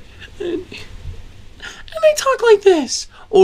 And they'll talk like this, right? And and you can set their speed to the way they talk. So the things they say out of their mouth is pure meme gold, right? Okay. That's how I first found out about any of this at all, right? Okay. This was kind of a goofy thing that I saw, and I kind of wrote it off as kind of like a 3DS free game when I first was hearing about it. Yeah. And it wasn't until my older sibling bought this game and I was able to see what it truly was. That's how we got the wonderful, beautiful songs that I showed you. Okay. Like Josh is Gay. Yes. Remember that song? Yes. A classic. Oh my gosh. One of the most classical pieces of music. You actually have to hear it because the title is very intentional. Yes, it is. And Honestly, I think if I'm being real, if I got like really stoned, and I just sat there and was listening to it over and over again, I think I might cry. I think you could. You know, I think you would. Yeah, I think that's what would happen. It's kind of in its own right, perfect. Absolutely. You can't make that better. That was an experience from my older siblings' game. So it kind of already had this life where I had not just an expectation on it, but I knew it was funny. Yeah. And there was a lot of customization, no censoring. A game really. Is like letting me do this. It's just like I can do whatever I want. Yeah. Right? I'm gonna start it from the beginning. All right. So when I started, when you start off, why did I picture Reggie Fils-Aimé? You saying? Let me start from the beginning. Okay. Let me start from the beginning. Thank you. So can you just do all this as Reggie Fils-Aimé? I would love to actually. My body is ready. I love him. When you first boot up this game, you are asked to make a single character in your own image. Right? That initial character is going to be who everyone refers to you as their lookalike. So that character... Huh? Yeah. So throughout the entire game, the years and years I've been playing this, they call me Josh's lookalike because my initial me and my character was based around myself. That's anyone's experience. That's the initial experience. So the initial experience is fourth wall breaking. They refer to you as the player. So you're helping them. You're solving social situations. You're helping them through emotional moments in their lives. When they're bored, they'll just ask you to play a game. You can play cards with them. You can play like switching games with them. And the more that you interact with each one of these characters, and you upgrade help out their social friendships, the more you as the player benefit because those characters all have specific levels tied to them. So that might make you say, well, what do the levels do? That's a great question. What do the levels do? What would be the benefit of having characters at higher levels? That's what I really want to know. And is it dangerous? Because if you spend too much time with one character, can you over-level them and ignore your other players? Great questions, right? All questions I can answer for you. I'm not going to lie, Josh. Yeah. All of those questions were on my mind. There you go. Thank you. So every time you level up, you have a choice to edit their environment, which is their apartment. Right. Everyone is sat in the beginning of the game. You have these small 10-story apartments. Yes. Right? Okay, am I allowed to interject? Not 10 story. I'm so sorry. With questions? Like a 2-story. That's what I wanted to say, by the way. I want you to ask questions. Yeah. For me personally, I probably have to as we go. I would love that. That's exactly what I want. Yeah. So I'm going to set up the whole idea of how it works. Yeah. And then when you have questions, please ask me. And I'm going to go through what it means to progress through to help me better understand too, because ultimately at the end of the day, I am more than anything a hands-on learner. I don't know if you can relate, but that's just always been my learning style. Absolutely. I truly can't grasp whatever a thing is. I couldn't grasp how good Animal Crossing is and why until you played it. Absolutely like that, right? There's a lot of things like that. So for me, what really helps is relating. And what my question is okay, I saw the designs of like these apartments. Yes. Right? They all live in like this like really tall two. Yeah. There's 2 buildings. How many buildings there is one apartment building, and the further you further their relationships, characters can get married and move into a house, which will also be separate than the apartments. But so they'll have the apartments as well? They'll continue to hold their apartments, and it'll tell you where they're at if they're out of the apartment. So they'll be at the park, they'll be at the watchtower, they can be at a cafe, they can be shopping for clothes, they can be at one of their houses if they're married, or they can be visiting someone else's house. Bless you. I was going to sneeze. Oh, we're good? It's lingering. It's so bad. I know. It's right there. Fuck! I can almost see it. He's under a spell. Oh, God. Bless you. Anyway. Josh, you still with us? So, I am. So, my question that was rough. Really is, are you okay? Do you need water or anything? I'll make it. Okay. I'll make it. My question is... Yes. Animal Crossing, you have villagers, right? Not all on the level of Tomodachi Life, but truly, like, you get, I think, 10? You get max 10 villagers. On New Horizons, right? Yeah, so you can customize them quite a bit. In fact, then they give you Happy Home Designer, right? That was a 3DS game, right? It was Happy Home Designer, right? It was. And then they actually implemented it in a really awesome way into the core game. What's it called? That first and only DLC pack they had. It's called something. Designer. It's basically Season Pass. Yeah, right? I don't remember. I can't remember. Oh well. But it's very sick in an element is designing houses with full and the villagers very actually smart and knowing like that you fulfilled certain requirements. They like you add things that they didn't ask for. They might like it. They might not, or they could not. Yeah, right. It's cool, but it seems like Tomodachi Life really takes that, and expands it. So that's a good relating. That's a great relation because it's not close, is it? It's so far removed from. I'm not even joking. Like that's a great example because I can say with certain, and I think it's great to bring up examples. Yeah, because I can say because that's what I'm good at. Animal Crossing by assumption. Absolutely, Animal Crossing is. Even Happy Home Designer is creative freedom with everything except for the villager, right? Tomodachi Life is a complex set. The way that you can create a character, you could make them randomly, but you have a choice on their likes, their dislikes, their behaviors, every single thing. The way they sound, the speed in which they talk, their looks, everything. You said this for every single one? Every single one that wasn't born on my island. So every single one you can set, or you can hit random, you can randomize it.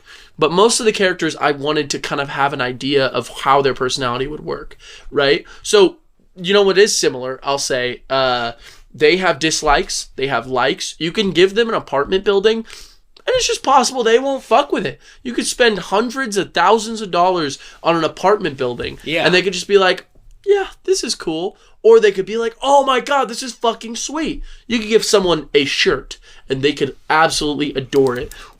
And that all comes down to the complex character creation. So I'll break that down real quick. Okay. You can import a Mii from the Mii Maker. Excuse me, that sneeze never left. It's still there. I told you it's create still lingering, bro. Yeah, I know, I hate it. You can create a Mii from the Mii Maker, or there's a brand new Mii Maker that's in Tomodachi Life. Okay. And those Miis don't have to be saved to your 3DS library. Yes, they can. Really? So you can save them. You can export them to your Mii library essentially. How does that work? Really, it's that you can build them in Mii Maker on your 3DS, and then you can put them. Oh, you can import. Does that make sense? Yeah, Yes. Or you could make them on the island. So there were a couple characters that are completely original that I made completely original just for the especially early game for the fun dynamics. I wanted to have more characters. Was there more customizability and more options compared to the base Mii Maker? It's about the same. The biggest thing I would say is the difference is that through the different characters, you can give them hair dye, you can give them different types of makeup, but that's something they would want to apply for themselves. And they could not like the color that you choose for them and all these things. So it was fun for me for Pokemon because making Pokemon in the Mii Maker is not so fun because you want to do crazy hairstyles and you want to do colorful hair and stuff, and the Mii Maker is very limited, right? Very. So those hair dyes are essential when it comes to some of these characters' looks and how I enjoy to look at them. Need in any kind of organization when I'm trying to keep track of something. I mean, I'm seeing that in Pokemon Sleep, right? Sure. It's the organization has to be peak. Right. Otherwise, I'm fucked. I want to be able to at least identify my people. Sure. Right. So the fact that they have all that is it's pretty great, but the thing is, it's not for organization. If you are an organized person, this game will absolutely destroy your life. I'm not kidding. You will be so angry because not only are there random things to occur, sometimes some events are just random on how the characters react. I want to say that truthfully, deep down at their core, it has to do with the personality types, how these characters react, their relationships with others, but But it seems like a complex system. It's a very complex system, and I don't know what's random and I don't know what's not. So, a great example I'll give you. The simplest. I showed you an example of this. Yeah. 2 characters can get into fights. Off screen. Yes. Right? Or on screen. You can see them in their apartments. They'll be throwing shit at each other, all pissed. Like, a bunch of shit. They'll be throwing, like, Wii U's, like steaks. Like, it's just like they have, like, real pictures. It's so over the top. It's so over the top, and it's so stupid. It's like WarioWare inspired. Yeah, it's so like creatively stylized. Yeah, that it's like silly. It's so silly. Yeah, everything. I respect games, especially like first party games that take risks like that. I completely agree, and it makes a very entertaining and funny experiences. Also, characters can fall asleep. You can look at their dreams. They can dream. There's also what was I about to break down? I'm so sorry. A character getting in a scuffle with another character. Yes. If you go to one of those characters, they will be so angry that they won't even want to talk about it. They'll be like, I just had a fight with Obama. I'm so angry, right? They'll be steaming. You right? showed me that. I did. Yeah, he's like, I want to. You have to. Yeah, they're like, I don't want to talk about it. So angry. You as Josh's lookalike have to calm them down, and they'll be like, thank you so much, Josh's lookalike. Maybe I'll go talk to the person. They'll leave. It's so wholesome. Go talk to the person, right? But there's a chance they'll literally be like, I know exactly what they say because they say the exact same thing every time. They say, I'm sorry about what happened. If it goes well, they'll go, and they'll think for a minute. I swear. They will sit there, steam coming out of their heads, look angry, disappear. I'm sorry too. And they'll literally make up, and it's great. Wow. It'll bring their level up. But there's a chance you could go, I'm sorry about what happened. I'm still not over it. Boom. You're done. Your character is then filled with their level goes down. All the experience that you had on their thing goes all the way down, and sadness fills up their gauge. And you have to break that sadness, or they'll be depressed for the rest of that time, right? How long do they stay depressed for? Until you break them out of it. And there's even random opportunities where I've gone to different villagers and they'll be sad and depressed, and I'll click on, they'll be like thinking about the other character's face, and they'll get like pumped up, and they'll be like, literally like it'll zoom in on their face, and they'll be like, and they're like, I'm not gonna give up. I'm not gonna give up on this yet. Go back to the other character, be like, I think we should make up, and then they'll be like, I think we should too. Or they could shut you down again, and it'll make them even more depressed. Sometimes if they get shut down on that other one, their depression will go away, their level will come back a little bit, and they'll literally be like, well, I'm glad I didn't give up on it. So you're trying to play like take care of everyone vibe? You are mediator while also supportive friend. So you hang out with these characters, you play games with them. There's 4. There's 4 different icons for them, technically 5. Do they know you're, like you, the player, is separate from this character? Yeah, they call me Josh's lookalike. They just, when I first show up, they're just like when I first introduce myself to a character, they'll say things like, well, people told me you would look like Josh, but I can't believe it. Stuff like that. The craziest stuff. Yeah. So, so funny. If you don't have any questions yet, I'm going to break down how an island is set up. Yeah, and then what you really do, what's the point? Are there credits you can receive? Can you beat the game? Great question, right? Yeah. Because with Animal Crossing, technically you can beat the game. You can beat the game. Absolutely. Minecraft, you can beat the game. Can you do that with Tomodachi Life? Let's break it down. I want to know. If you have questions through this whole thing, I want you to ask them, okay, Sammy? Yeah. Okay. So you start off, you make your initial character. Mine was named Josh because I'm Josh. Have to. Of course. I've been called Josh's lookalike this entire time. I said it Very Josh. Wholesome. I said it my siblings. Isn't it wonderful? Yeah. I feel like in most games, especially fantasy style games, I love to give a name. I actually love to have a default name. Yeah. Not like an alter ego, but kind of. I guess. Just like a name that I either do. You've seen some of mine. Chrono, Josino. So in the middle choose Link because I always chose Link in capital letters on the 64. Oh, that's tough. So I put that in. I put that in as a trainer in Pokemon. Right. Everything can be interchangeable. It's just kind of fun and meta. Yeah. Right? And I've just always done it. But with things that are like more personal, more like a fantasy version of actually real life. Mm-hmm. Like I've found for myself that naming my character my actual name, actually gives a sense of identity. Yeah. And attachment that you don't get otherwise. I completely agree, especially with Pokemon. That's something I do with Pokemon all the time. Yeah. I did my Skyrim character, I named Yeshua. And then just as like a cool fantasy name, right? Yeah. And then in Xenoblade X, just recently, I named my character Joshua. Because it's a biblical name. Yeah, dude. You know what I mean? No, it actually like sounds like Noah, Matthew, Joshua. So I was like, yeah, that's pretty tough. Yeah, that's tough. Yeah, I'm with you though. Personalizing, Animal Crossing, personalize it. Yeah. You know what I mean? Yeah. So it's the same thing with this. You want to, you're going to be close to your initial character. Oh, and they will call you my lookalike. Yeah. So that's what they call you. Yeah. That's how they refer to you. Yeah, that's sick. So I got started adding just a couple characters. I did like 10 off the bat, I think. Okay. Which was me, my siblings. I played it pretty safe. And then a couple like YouTubers and then a couple original characters I made. Yeah, I put Angry Video Game Nerd in there. You ever heard of him? I have. Yeah. Oh, yeah. Later on, I put the Game Grumps in, and that was when I just started going crazy. Because initially, you're kind of okay, I remember your who Game do I Grumps add? Yeah. You're like, who do I add? I could add my friends. I could add this, blah, blah, blah, blah, blah, blah. I feel like if you, like, raise the bar on what like, again, the question, what can I add? Right. What is the limits here, right? And the further you raise up the bar of the limits, then it's almost like you have infinite ideas. That's what I'm saying. And this is the game to have infinite ideas. The wackier and the zanier your characters, that is how you should do it.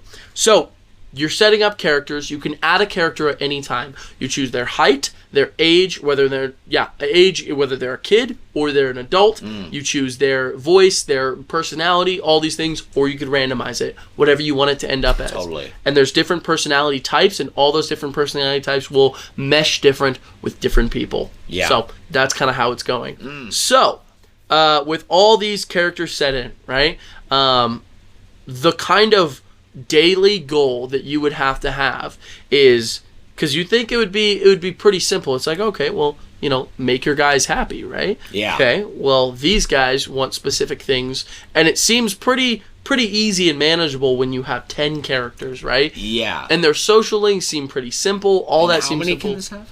100. 100 is where you're at. I think I'm at like. I remember looking at when you showed me. I'm so sorry. It might be 50. No, it's 100. I think it's 100 because you I think you had 99 and you I was like, why don't you fill it? And you said, well, you had some plan to fill that last slot. So the plan. Is that right? Yeah, I'll break that down right now too. Yeah. So actually, you know what? I'll explain character creation. So I've explained it pretty in depth already. Yeah. But I'll be honest. Yeah. And like.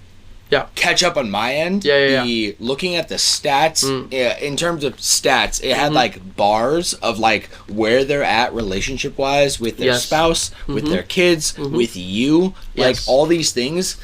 I've never seen any kind of social system like we can take Xenoblade for example. Sure. You can see their feelings towards one another. Affinity. Yeah, happens in Persona too. This is like a different. That's like a stats page. Yeah. Right. It's like almost RPG. It's genuinely wild, and that's a very post game. Really. Yeah. So I'll break it down right now. You can add any character you want. Okay. You can create their name, the way they act, what they're like, but you can't choose what they'll enjoy. You can't choose the people they will find interesting. Right. So that's kind of the whole thing. It's like Inside Out. You're throwing. Yeah, it's kind of interesting, right? You're creating these characters, and you could say you're playing guy, but you're not. You're one of the islanders, kinda. You know, and they all treat you like that. In the same way that it's like you can create someone and you can choose exactly all these stats about them, but you can't choose how they interact with others and what they like and how they will make themselves in this world. So it's kind of something beautiful where it's like when I make my whole Pokemon parties, when I put entire parties, which I have, I did that with my Diamond, Black, and X and Y, and then Sun and Moon.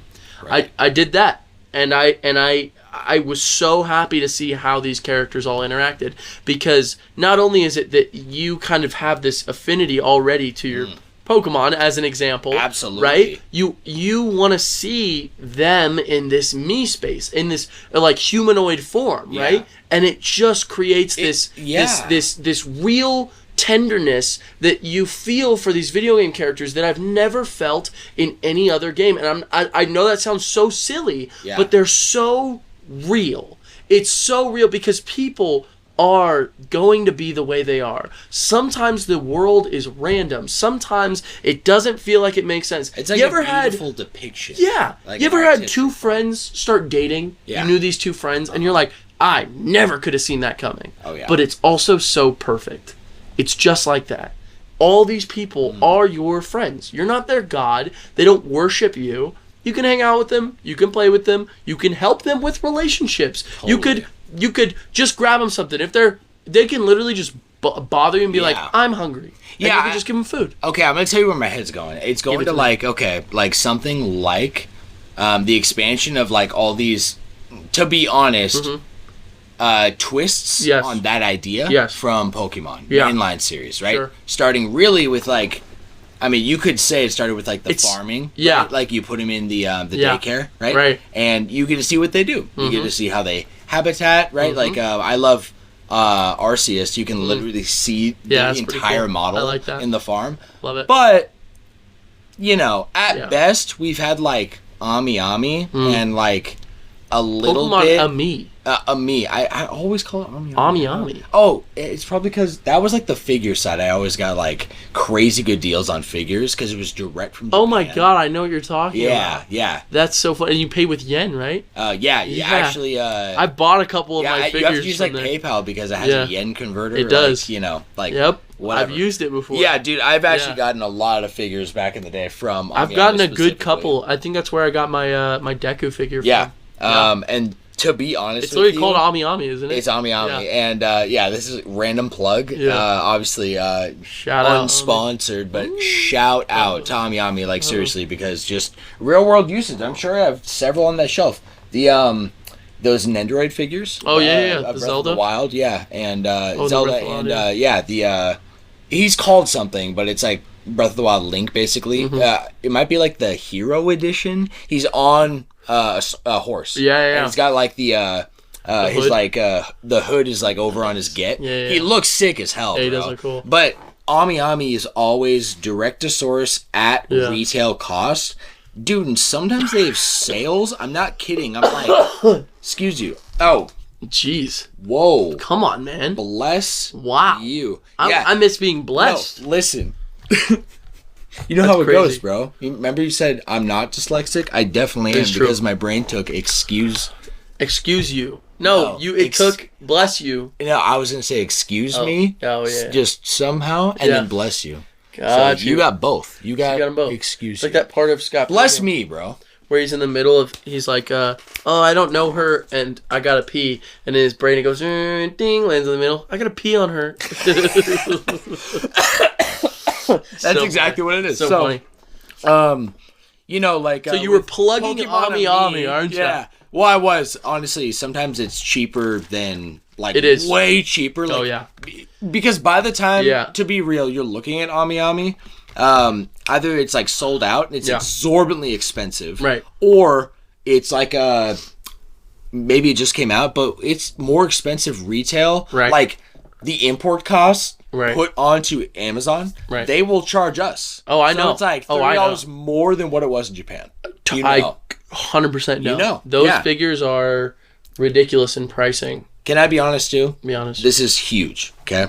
Mm-hmm. Also, this was like this back in the day even. The shipping charges they have like 12. Right. All right? Right. And it begins like, they're basically like, hey, if you want to take the freight loader, which is the slowest moving fucking boat across the ocean when it takes shipment of basically anything, okay? Right. If you want to wait 8 weeks, we'll ship it and it will cost you nothing. There's no tracking, right? So high risk, but if you want to pay nothing for shipping, we'll give you that option. Then they have like tiers, and the cheapest one with trafficking, it takes a while. It takes like 6 weeks, sometimes sooner.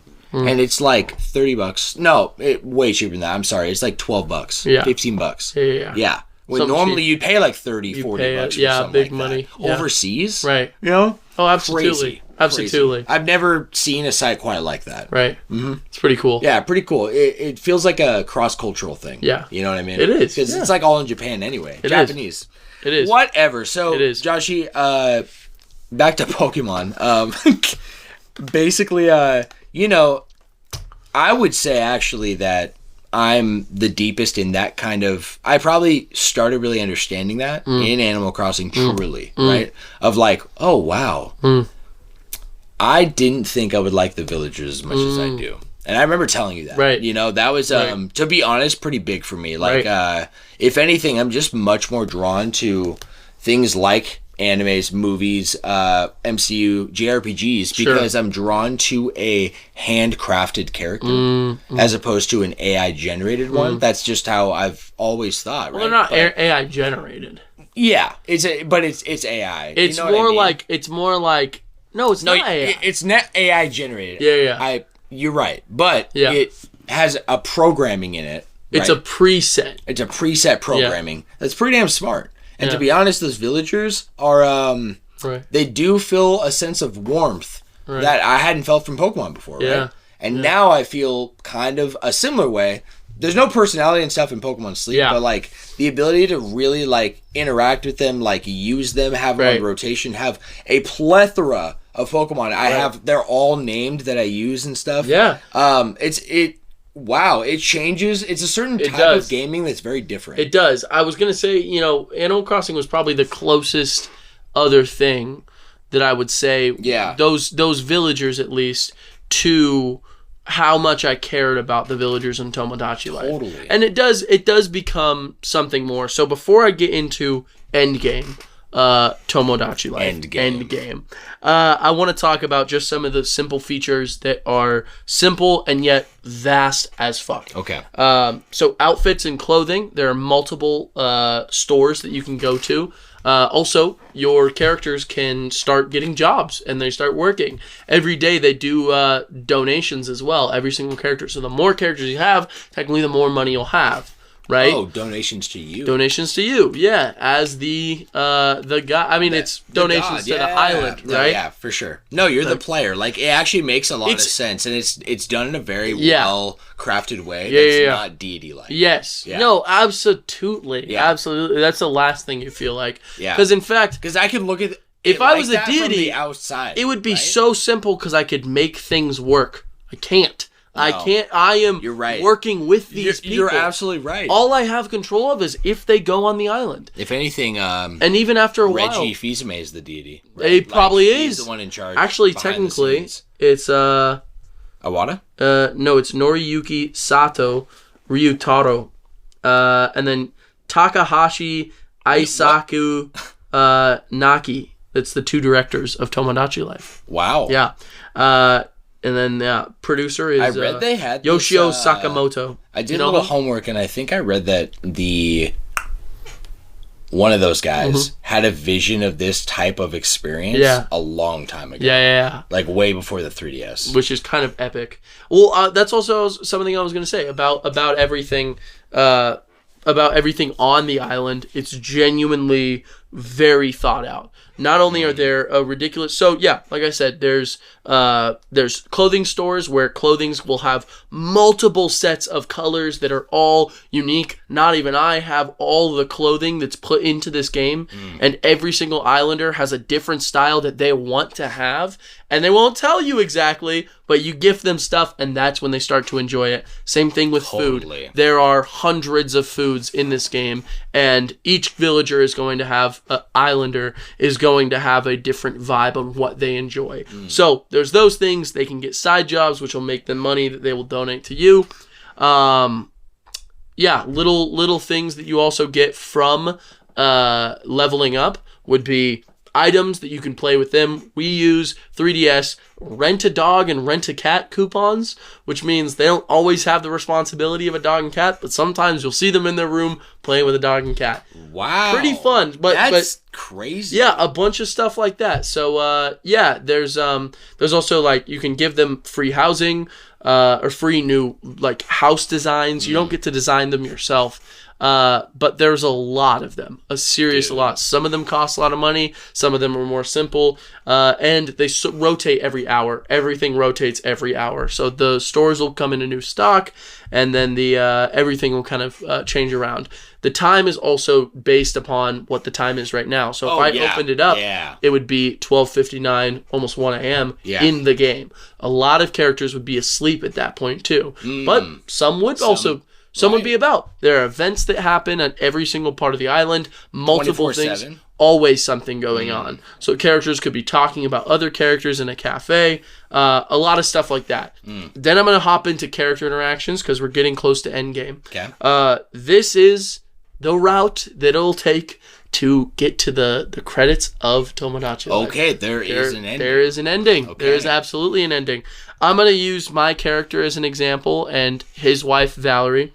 And basically break down me and I'm gonna say me. You know what? Because it's me. Well, it is me. Yeah. Oh my god! So me and my wife, we met each other and we started dating pretty early on into the game, and we were dating for a while. And after a little bit, each character will have the idea to propose, male or female, to propose to the significant other. And that just happens with however much time they take. Sometimes it'll be a long time. I've seen guys take a pretty short time before they get married. And it's a whole little mini game that happens. They'll ask, like, where should I do it? Should I go to the beach, to the park, take them out to dinner, do this, blank, like at the watchtower, like all these ideas. Like watch fireworks, this kind of stuff, right? Yeah. And they will go to that different setting. So I like to usually take them to, I think for my wife, I took her out to dinner. And that one was just fun. Very classic. Yeah, exactly. So she'll have a cloud bubble that'll be thinking of something. And you have to ask the questions. You have to, like, nudge your guy to ask right at the moment that she's thinking about your character. And you have 3 strikes, and then you're out. And then you failed it. You failed the proposal, and you'll have to wait until that character wants to propose to them again, which you got to be ready for that shit to happen. So messing up a proposal, I have been so mad before, just fucking up a proposal and being like, my stupid ass, I can't believe I messed this up. Yeah, so, totally. With that said, let's say you perfectly get it, right? Okay. You will propose, and your characters will have a wedding ceremony that you go through, pictures you can take, characters will be invited to the wedding. It's more of like a little, like slideshow with some stuff shown, right? You know what I'm saying? No, absolutely. And then they'll move into the house together, and that opens up a brand new can of worms. In the same way that you would wait for a character to propose, you have to wait for them to ask if they think it's a good idea to have a baby with the other significant other. That's when the game gets seriously fun. Endgame. That's endgame. Once babies come into play, you have to. They will, if they ask, they will have a baby. And then their baby will show up, and you have to help take care of it. So you literally have to rock the DS. If you rock it too hard, it'll start crying. What? You have to rock your DS to take care of them. You can, like, tickle them. You can, like, do all this stuff. Taking care of a baby, they will slowly grow up, too, and it doesn't take that long. I'd say probably a week for a baby to grow up. And they'll go from toddler, and then they'll get a little bit older. They'll stay at the house, and then they get the option on whether they should sail the sea or... live on your island. I've sent a lot of characters out to sea, which is Street Pass. So if you pass someone else with Tomodachi Life at all as a save thing, they will visit other people's islands in the campsite, kind of similar to Animal Crossing. Definitely. So your characters will be all over the place, right? Right. And they will keep going to other people's 3DSs, and then they'll come back and they'll have pictures that they've taken from other people's islands, and you can look at what everyone has going. They'll talk about people that they've met on other islands. That's an option, and I do really like that option. I've never sent any of my kids overseas, but I've had a couple of the characters have kids that go to different islands. But I really love having those kids move in. Totally. And so they can get their own apartment once they become adults. And once they become adults and get an apartment is the moment you get a scrapbook. And that scrapbook shows, it literally opens up with all these beautiful things, some wonderful music's playing, and it shows the life of this kid growing up. And the credits roll on the bottom screen, and you can watch as the kid grows up. Holy crap. And that happens, yeah. I will say, that is when things get really interesting, because then you have some children interacting, becoming friends with I had crazy characters. So my first daughter, Gabby, I was so nervous she was going to marry Satan, because I put Jesus, God, and Satan all onto my island. Okay. Yeah, and she was best friends with Satan. No! And I was terrified that she was going to, because he's ugly as fuck too. He's bald. He has like horns. He's like evil looking. What are you doing? Turned out to just be a friend, which was nice. She ended up marrying Fletcher Talonflame, which was my Talonflame. Talonflame. Yeah. Oh no, I'm so sorry. She didn't marry Fletcher. It was Buffle, my Buizel. Floatzel actually was what he was. Yes. And she had 4 kids. Oh my God, 4 kids with Buffle. And so they and you get to choose when those kids are born. You can either edit their stats, or you can keep them the way it is. I like it being random because it'll kind of be in the middle of where their parents are, and it just kind of is fun. It's kind of fun that way because it's like they're brand new characters. Yeah. If you think of it, it's like that's what I mean by being born on the island. Born on the island. Those are the characters that happen, and those are the ones that I don't touch. Yeah, I'll be real. Like, if I was, if I'm inserting myself genuinely into. Excuse me. Actually playing this game. Yeah. And diving in like this, right? I think I would choose random for everyone. Always. And the reason is because, again, really what draws me in, I almost can, chase perfection in design. Right. So by taking out elements that, in a game like this, where truly, you don't have control. Right. I can see myself designing some things I really want to, but with elements that are personality, right? Or I could see myself just editing their personality. Looks. Yeah, whatever it gives for or if there's a random button, hitting it just over and over again until it lands, and then just been okay. And maybe even for some characters, if I have a certain way about them, hitting random. And then seeing where it's at, and then allowing a reroll. Right. Like a small rule like that. Sure. Right? Yeah. It would make it a lot of fun for me. Yeah. Because of I like the randomness of, because that's how if I imagine Pokemon, for example, right? Because you put them in this game. I did. I don't, in my mind, have a if I was to choose varying personalities. To be honest. If we're talking about Inside Out, they'd all be exempting joy. They'd all be maybe some could. Every single one of them? Well, I could pick. You don't feel personality in your Pokemon in your games? But it can be stereotypical, I guess is what I'm trying to say. So for example, Charizard. I would imagine, probably because of seeing the original anime, Charizard's just kind of full of himself. He's a little Escanor-esque. Sure. Right? But not as powerful, but crazy strong, right? Right. A little arrogant. So allowing a system where, if I'm going to take something like this Pokemon into this other universe, I also imagine Pokemon at a deeper level within the species of Charizard. Sure. There'd be varying personalities, right? There would be. That's what we see in, what is a demon in Seven Deadly Sins? But they all have personalities. Even Cusack and Chandler, 2 parts of the same whole, have different personalities. They do. Zeldris and Meliodas. It's there's a part of it that's because I guess in a way I'm the designer in this, taking a step back and letting the randomness. I was gonna say I think that's a fantastic idea, and I think the beauty of Tomodachi Life is you can play that way, and you absolutely can. I think one of the things that is also different between you and me is that I go much beyond with my Pokemon. I create headcanon. And I picture scenarios where they interact with each other. Yeah, not even by talking, not doing that. But I literally will set them next to characters where I feel like they in your party. Yes, the way that they would want to be next to people. Yeah. I always pictured my my Vanillix and Chandelure, they were like really, really close friends. It was Ice Cream and Caspy, and they kind of started off as little guys, and they were kind of the new ones to the group, and so they kind of grouped together. And Ice Cream is much more jolly, and Caspy is kind of like a downer and depressed. I want to fucking sneeze so bad. It's He got so close, guys. Oh my god. He got so close. God damn it! I swear. Do you hear that?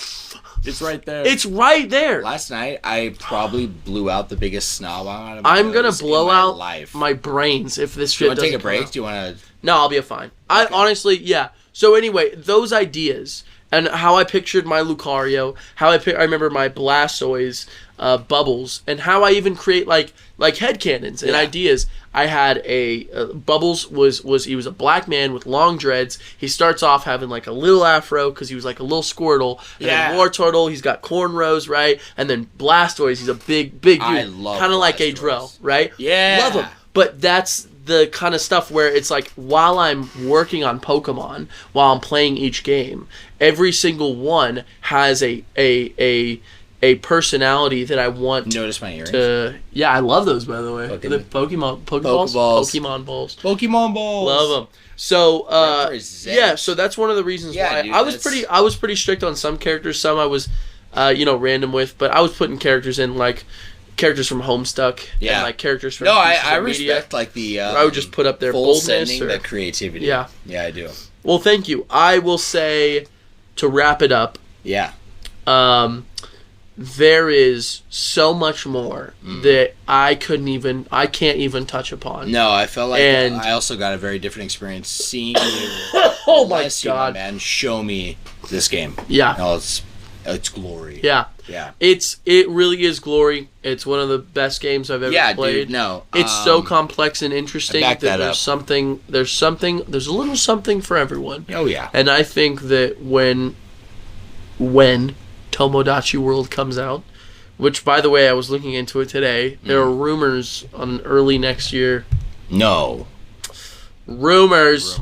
I was reading on. But hey, people are talking about it. All right, that's good. And I've seen a lot of people on like TikTok and shit who were like, it's one of their most anticipated games. No way. Yeah. Oh yeah. And I've even seen people make mock-ups saying Tomodachi World. I thought I was the one who came up with that, but Tomodachi World. I want more than 100 though. Oh, so I'll end this with a wish list. Okay. For Tomodachi World or Tomodachi Life 2. Whatever the heck we Yes, I actually I think we should pause it. Okay, let's do it. All right, we're dying over here. Oh my gosh, holy crap. He's still dying. All the coughs, all the sneezes, all the issues, tissues, and more. Whoa, Joshi, that was nice. Tissues and more. Wow. Whoa. Pause. Is there anything else happening? What else do we need? I shit myself. That's it. Perfect. Sometime on like pregame, we gotta tell like the house shitting themselves story. Have we not told that? No. I think we have. No. We have not. Pretty confident. We have on the podcast. No way. Yeah. Really? Oh yeah. Okay. Well, we can go into all the details. We should. The stinky details. But Joshi, you actually brought it up. I was gonna say. Yeah. I wanted to add one last ending here for the epilogue. Excuse me, before we wrap up the main topic, is a wish list, right? For Tomodachi World. Tomodachi World, baby. What's up your alley? Number one, I want a larger cap on villagers. If this is a Switch game, I know that thing can handle a couple. All right, so double it, make it 200, and fuck it, make it 500. I'll take as many as I can get. Yeah, I want it. I want it going beyond the clouds. Do you think there's I'm gonna be real. What if they made it 1,000?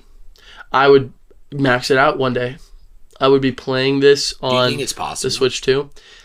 I don't see it happening. Really I think it's pushing it. I think 500 is pushing it.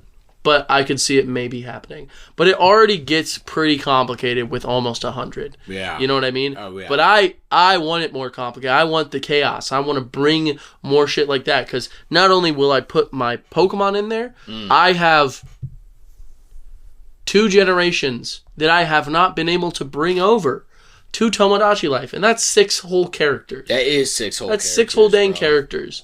And fuck it, maybe I'll bring my pals over. You know what I mean? Maybe I'll put characters from anime in. You know, I'll throw and I hope they use the Miitopia editor. I'll put like Deku in there. I'll have like Bakugo in there, like characters from fucking Full Metal. Yes, like I could do that, and then I could have them interacting with John Madden. That would be crazy. Bill Clinton. Like, literally, you could fill it up so fast. You just by picking your favorite games, favorite piece of media, and filling them up with characters. The Last of Us. You could do one character from each one of your games. Last of Us is a great idea too, by the way. But like, you could do Joel. You could even put in the cast. You could. Joel, Ellie. Yep. Like you could put in. If you started filling it in, it would not be long with like 200 slots. 1,000 slots. You'd fill that up so fast. You would fill up a slot. You could do 50, and then just see how many. You could do JoJo.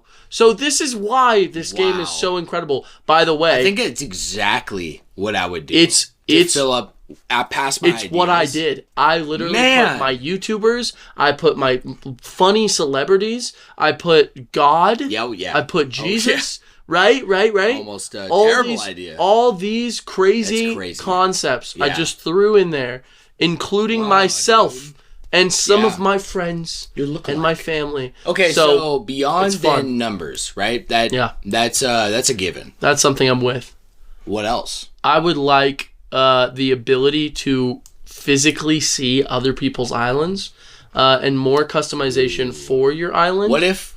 So that each island is individually like interesting to see. For sure. Mm-hmm. Like what if it was almost esque of like maybe a little Animal Crossing, but like really I could see it like you come to my island, right? You're visiting my island, you do whatever. Maybe it has an element where you, independent of me, we're on 2 different Switches, you get to go around my island and interact. I think that would be great. And hear me out. What if then, upon you leaving, it leaves behind, like maybe you have a dream one night and like the next night you sleep and you wake up and a copy of your character, bless you, comes to visit the island and asks to live there. And you can have him live there. And what if the AI took what you did on the island, what you chose to do, and kind of incorporated it into that character? What a great idea. I would love anything that is that's all about, because Tomodachi Life... I've never played it. I feel like that's a great idea. It's a fantastic idea, because there's also no more Street Pass. So you would have to do something interesting. And they did a fantastic job with Street Pass. It felt personable. It felt like you got to know the people that were around you. And I would bring my 3DS to cons every single time I went to Phoenix Comic Con. I would be meeting people and seeing things and seeing their kids and seeing kids of kids. Yeah, it's actually crazy. You reminded me that like, going to PAX, I actually exchanged my friend code with countless people on the 3DS. Friend code, and then even that, freaking imagine how many people you got on Street Pass. You just passed by. Yeah, you saw a lot of them. So yeah, it's true. So anyway, I'll wrap that up. Okay. Tomodachi Life, one of my favorite games. Yeah. My most anticipated game is Tomodachi World. Well, I need a flash score from my man to represent. 5 out of 5. 5 out of 5. It's one of the best games you could play out there. One of the most unique games you'll ever play in your life. And something that is still playable, what is it, 2013, 14? And Joshi, who would you recommend this game to? Who? Who? Like in my life? Or just what kind of people? In general. What kind of people? In general? Yeah, to anybody who was thinking about picking this up. Probably someone who enjoys, probably Kendall. I think I could recommend it to Kendall. I think she'd enjoy it. I think she'd love it. I think she would love it too, because the social aspect. I think she would add like some of her friends, all of us at the house, her mom, her dad, and then maybe characters from shows she likes. Yeah. Or her villagers. She turns them into people. For sure. Right? Yeah. And then she puts them on there. And then it'll be like, oh my God, this person was talking about this person, and blah, blah, blah, blah, blah. Yeah. Someone who appreciates logging into a game and doing what you can in that game. I bet, and enjoying it for what it is. Johnny and I talked about this slightly on... I hear you with everything, because he said, like... probably in the last 4 or 5 years, him and Jade, like they got a really good thing going. They got a really good bond with how they manage their money. Right. And so basically, the harder Johnny works and the more money they make. And if Johnny is allowing himself to get nice things for like his shop for like whatever reason, then Jade's allowance also goes up. So she's been wanting to get into gaming, right? And that really, like, he's like, dude, Mario Odyssey didn't work. He didn't try Breath of the Wild, but he did. He had a plethora of games that he got on the Switch. Well, he said Animal Crossing was the only game that he said to this day, Jade will just, no matter what mood she's in, she can just grind out some Animal Crossing right now. And that's crazy, right? And I feel like it's for people like her. That is a fantastic point. It's also funnier than Animal Crossing and a little more random. And I think it would add a little bit of spice into people's perspective of what a video game can be in a way that we need, I believe. Can I be honest? Be honest. What if, in a perspective, it really is a depiction of life and we just take it too seriously? What if it could be as simple as that? It could be as simple as that. I mean, you know what? Hey, you want to make up? Right. Yeah, let's make up. Let's make up. Right? Forgive and forget. Yeah. Yeah. You know what I mean? And some people won't be. Yeah, right? some people won't be. But like it's a pretty simplistic, goofy depiction of life. I completely agree. And you know what? I completely agree. You should not be taking your life so serious. And the life is funny. Life is funny. Life is funny. Enjoy it. It's meant to be fun. Go out, fall in love. Oh, yeah. Get married. Have a baby. Or don't. Travel the world. Or don't. Do what you want to do. And for sure. Enjoy it while you're there. Enjoy it, man. That's beautiful. Tomodachi Life is the best. Right there. Let's, if you're down, I think we don't need another break. I think we can just wrap this up, my guy. I'm ready. Let's dive into Class Trial. I already gave you the rundown in pregame, of how Class Trial has a different vibe. Yeah, right? You explained it has a different vibe. So just on a short note, real quick as a preface, Class Trial historically has been our section of like trivia, which we have had trivia since the inception of the podcast. That is right. However, I wanted to change the vibe, and I'm actually kind of moving a more actual trivia to DLC, because the vibe of DLC, that's why it's called Boss Run, is because like that's, if I'm having you talk about a game and like that's your passion, then we can make an actual game out of it and let's see how much you actually know.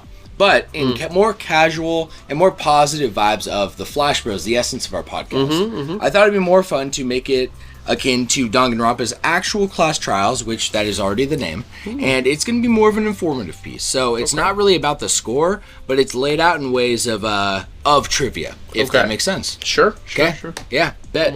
So, Joshi, with that being said, yes, today's Class Trial obviously is on Tomodachi Life. Tomodachi Life. Yes, sir. So I did a little bit of my own research and just threw some things together that I thought were interesting. I did look up a couple of trivia pieces. Honestly, it was just like, I just didn't really feel like going like super hardcore and like these nitty gritty. To be honest, there's not really much because the game is very open. It is. You know? Right. So this is just kind of fun on doing a little history lesson. So Joshi, number one is, when was the game first released? And you actually already said both dates. Yeah, it's April 18th, 2013. That is correct, and that was in Japan. He's not looking at anything, by the way. No, I'm not. He was looking at his phone for data earlier, but you got this. I don't even have my phone in front of me. It's July... You got this. July 13th? It's not July. Oh, shit. June? Yeah, June 13th? Not 13th. 16th? You're so close. 17th? No. 15th? Not in the teens either. Oh. 12th? It's the 6th. Oh, June 6th, 2014. You said that, though, earlier. Yeah, of 2014, right, in North America and EU, and then eventually it came out other regions as well. Like already gave this shit. Yeah, so you already got it, baby. Let's move on to number two. What was the original title of the game when it released in Japan? Oh, fuck. Tomodachi Life. I don't know. It was called Tomodachi, but it was not called Tomodachi Life. It was called Tomodachi something. Tomodachi. That's your hint. Tomodachi I don't know. Tomodachi Collection. Is that really? Yeah. I didn't know that. Check this out. Very interesting. I read this in kind of the lore on the wiki because and specifically like there's Tomodachi wiki, bro. Like love it. Crazy. Let's go, baby. So and I love there's really dedicated wiki pages for Nintendo games specifically. Have you noticed that? Like it's like the fans of Nintendo games are so hardcore. I play Xenoblade. Oh, beautiful. Dude.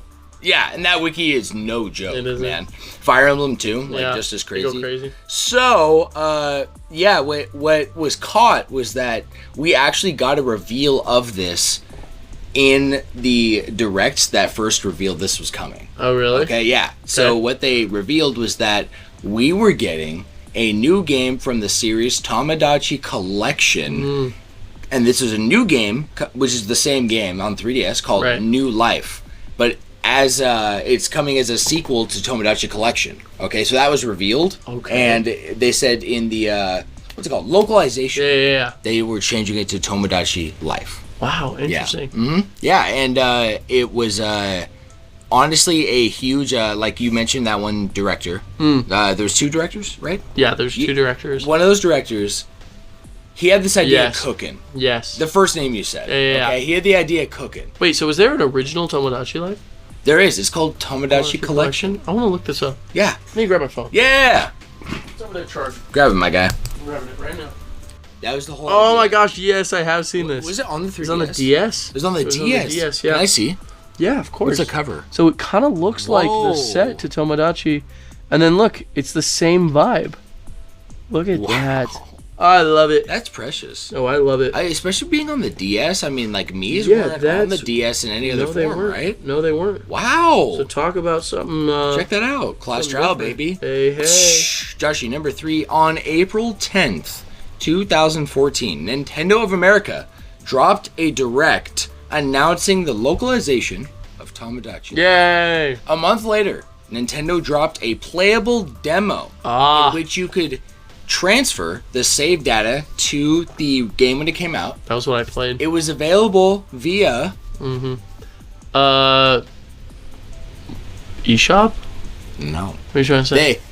In fact, lore-wise, eShop, they came out with a demo about a month after this. Okay. But they released an initial demo that had another feature. If you got to a certain point, your playthrough is done until the real game. You could transfer it, but you also get a bonus item. I don't know.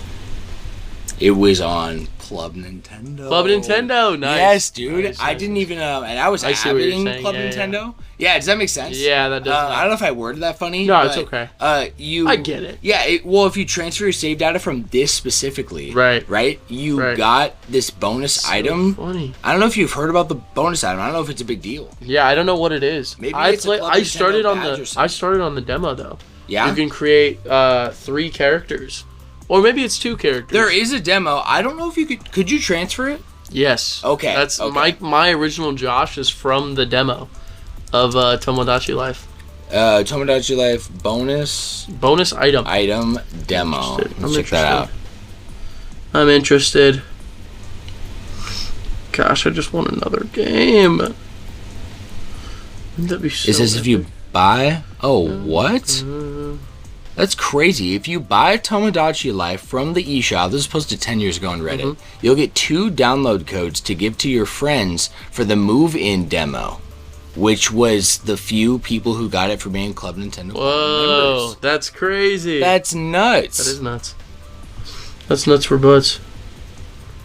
I don't even know what the bonus gift is. Wow, people are just posting their friend codes or the demo codes. That's crazy. So fire. That promotes community like no other, man. God, I love it. I also love the Pokemon community, just in a sense of especially Pokemon Sleep, bro, because of the fact that it's it's just a fan made meta. I mean, it genuinely is the game, but you don't need a community around a game that is solo. Those are some of the best communities. I love those communities. They're just trying to teach each other and constantly even on the Reddit out. This is a major tangent, but constantly on the Pokemon Sleep subreddit, which is pretty much the only one I look at. I probably look at it once a day. Right. There's always posts on people being I'm new, help me out, and they'll kind of post pictures. And to be honest, there are some people that just come on and they're all right, bro, like, just literally help yourself a little bit here. Like, look at, like, there's all these resources constantly, especially if you filter it right. But people, like, downvote those guys. Then people come on and they always help the new guys. Help each other out. It's really cool. That's tough. Yeah. I like that. Yeah, I like that a lot. It's the kind of community I like to see. I absolutely agree, Joshi. Boy, all right, Joshi, back to the trial. Number 4, what 3 other Nintendo games make a reference to Tomodachi Life? You actually said one earlier. I'm going to say Super Smash Bros. Ultimate, 3DS, and Wii U. 3DS and Wii U is one. Those are 2 separate. And Ultimate. What? Those are 2 separate games? And that's 2. Yeah, we're not counting 3DS and Wii U as the same. But Sakurai said they wasn't were 2 different ones. Wasn't it only on the 3DS? If I'm not mistaken? I don't think Tomodachi Life was on the Wii U. There were references to it, though. Oh, is there? Mm-hmm. All of the trophies that are food, that just looks like pictures of food, are listed as being a part of the Tomodachi Life world. Oh, well, let me say that I did not take that into account. So there's another game that is not Smash. Okay. I'll say that. I'll allow it. Let me think. Yeah, I want to know at the very least if you have ever heard of this. I think I'll say I've played this game. It is on the 3DS. Is it now? Yes, and I think I knew it was what the reference was to, but like, is it Rhythm Heaven? Ooh, you're so close, but it's in that vein. WarioWare? Yes. Yeah. Yes. Okay. Specifically, which game do you think? You said it was on the 3DS? Yes. WarioWare Gold? Yes. Yeah. Exactly. Nice. Yeah. They've got like some like micro game. I think it was just one, but it had like a bunch of Mii's in it. Oh, nice. And instantly the vibe is Tomodachi Life. Yeah, and they're all expressive. And shit, yeah. I love it. That's it, man. Cool. I actually didn't know that, but yeah, and I got it. Yeah, so more lore for you, and a huge reason it reminded me of like, okay, Smash, brings all these IPs together. Mm-hmm. And now it's gone beyond. It's brought IPs that aren't in Nintendo. But WarioWare literally has from the beginning brought all the IPs from Nintendo together. Yeah. What are you doing? You're flying with your hands? Dude, I don't even know. Check this out. I'm switching, but I'm trying not to fuck it up, so I'm trying to go as quickly as possible. Like with a knife while between switching your my fingers? Things. Yeah, you see what I'm doing? Yeah. It's kind of hard. It's kind of hard, baby. Kinda tough. Joshi, I have... Wish we had a camera. I have number 5 for you. No problem. Which is, what color are newborn Mii's eyebrows? Well, blonde. Always. Always blonde. Yeah. I know, because it looks really weird. Because it says no matter what the parents are, they'll start out blonde. They always start out blonde, and I always change them. I think I kept it for my first kid, and then I learned, and I was like, this is weird. I don't like this. It's so strange. Funny tidbit. Yeah. Okay, the final question. Yes. Number 6. What is the game Mii's will play if you give them a Nintendo 3DS? Fuck, I was hoping you said Wii U. I would have known it. What's the Wii U one? The Wii U one is Nintendo Land. Yes, I remember. They'll be throwing Ninja Stars. Yeah. And then they'll be doing like a That's a rhythm so game. wild. It's so much fun. On 3DS. Have you ever given them one? Yes, of course. I always started them off with a 3DS. If I got them to level 1 and I gave them something, I'd always give them a 3DS. I bet you know the answer. Let me think.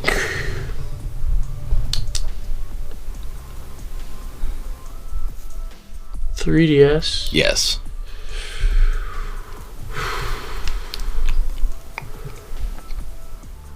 You know it, you know it, you know it. Like I do. Is it Star Fox? It's not Star Fox. Is it Zelda? No. Fuck. Think closer to home. Closer to home? Yeah. Closer to home? That's your hint. Are they playing Tomodachi Life? They are playing Tomodachi Life. That's crazy.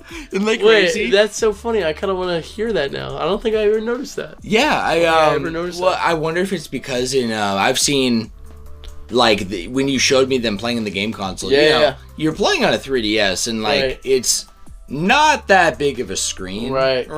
Yeah. So I feel like if you can barely see what's on their TV, you probably can really barely see what's on their 3DS. But it's probably just sound effects, huh? Yeah, to be honest, I don't know. I just I read that in kind of like Did You Know at the bottom of the wiki. That's fun. So yeah, I love it. Yeah, That's so yeah, fun. a little even more like meta. Yeah, pretty much, right? That's fun. Joshi, let's wrap with the Proverb Spotlight, my man. I to be honest with you, there wasn't really much I could find on Tomodachi. On Tomodachi Life? Yeah, there's some great quotes. There are, but. A lot of what I was finding was fan-made stuff, and I really couldn't tell what was actually real and what wasn't. Yeah, it honestly was really, I was kind of a mess. Like, I was like, what? I don't even know what I can quote from this game. Yeah. Then I tried looking at the director. Anyways, what I decided to do was completely shift to still something relevant. Yes. From Seven Deadly Sins. Whoa, These are... I love doing these like small quotes in like a mini series. Yeah. These are coming from the Sin of Pride. Oh, the man of Lion Sin Escanor, which I thought was extremely relevant because we reference him a lot, and he's iconic. Almost all of his lines when he's in his sunshine form are just iconic. It's so good. So I have an example. Yes. Okay, I actually have 5 examples. Perfect. Yeah, because he doesn't really talk a lot, right? He kind of just blurts out these one-liners that are like comedy. I was gonna say, and when he does talk, it's gold. You know what I mean? Absolute gold. It's gold. Yes. So, Joshi, the first quote I have here is, "No wonder it hurt me. I'd expect nothing less of myself." Oh yeah, that's what it's the perfect counter or the full counter. Full counter. Escanor. Yeah. Estarossa.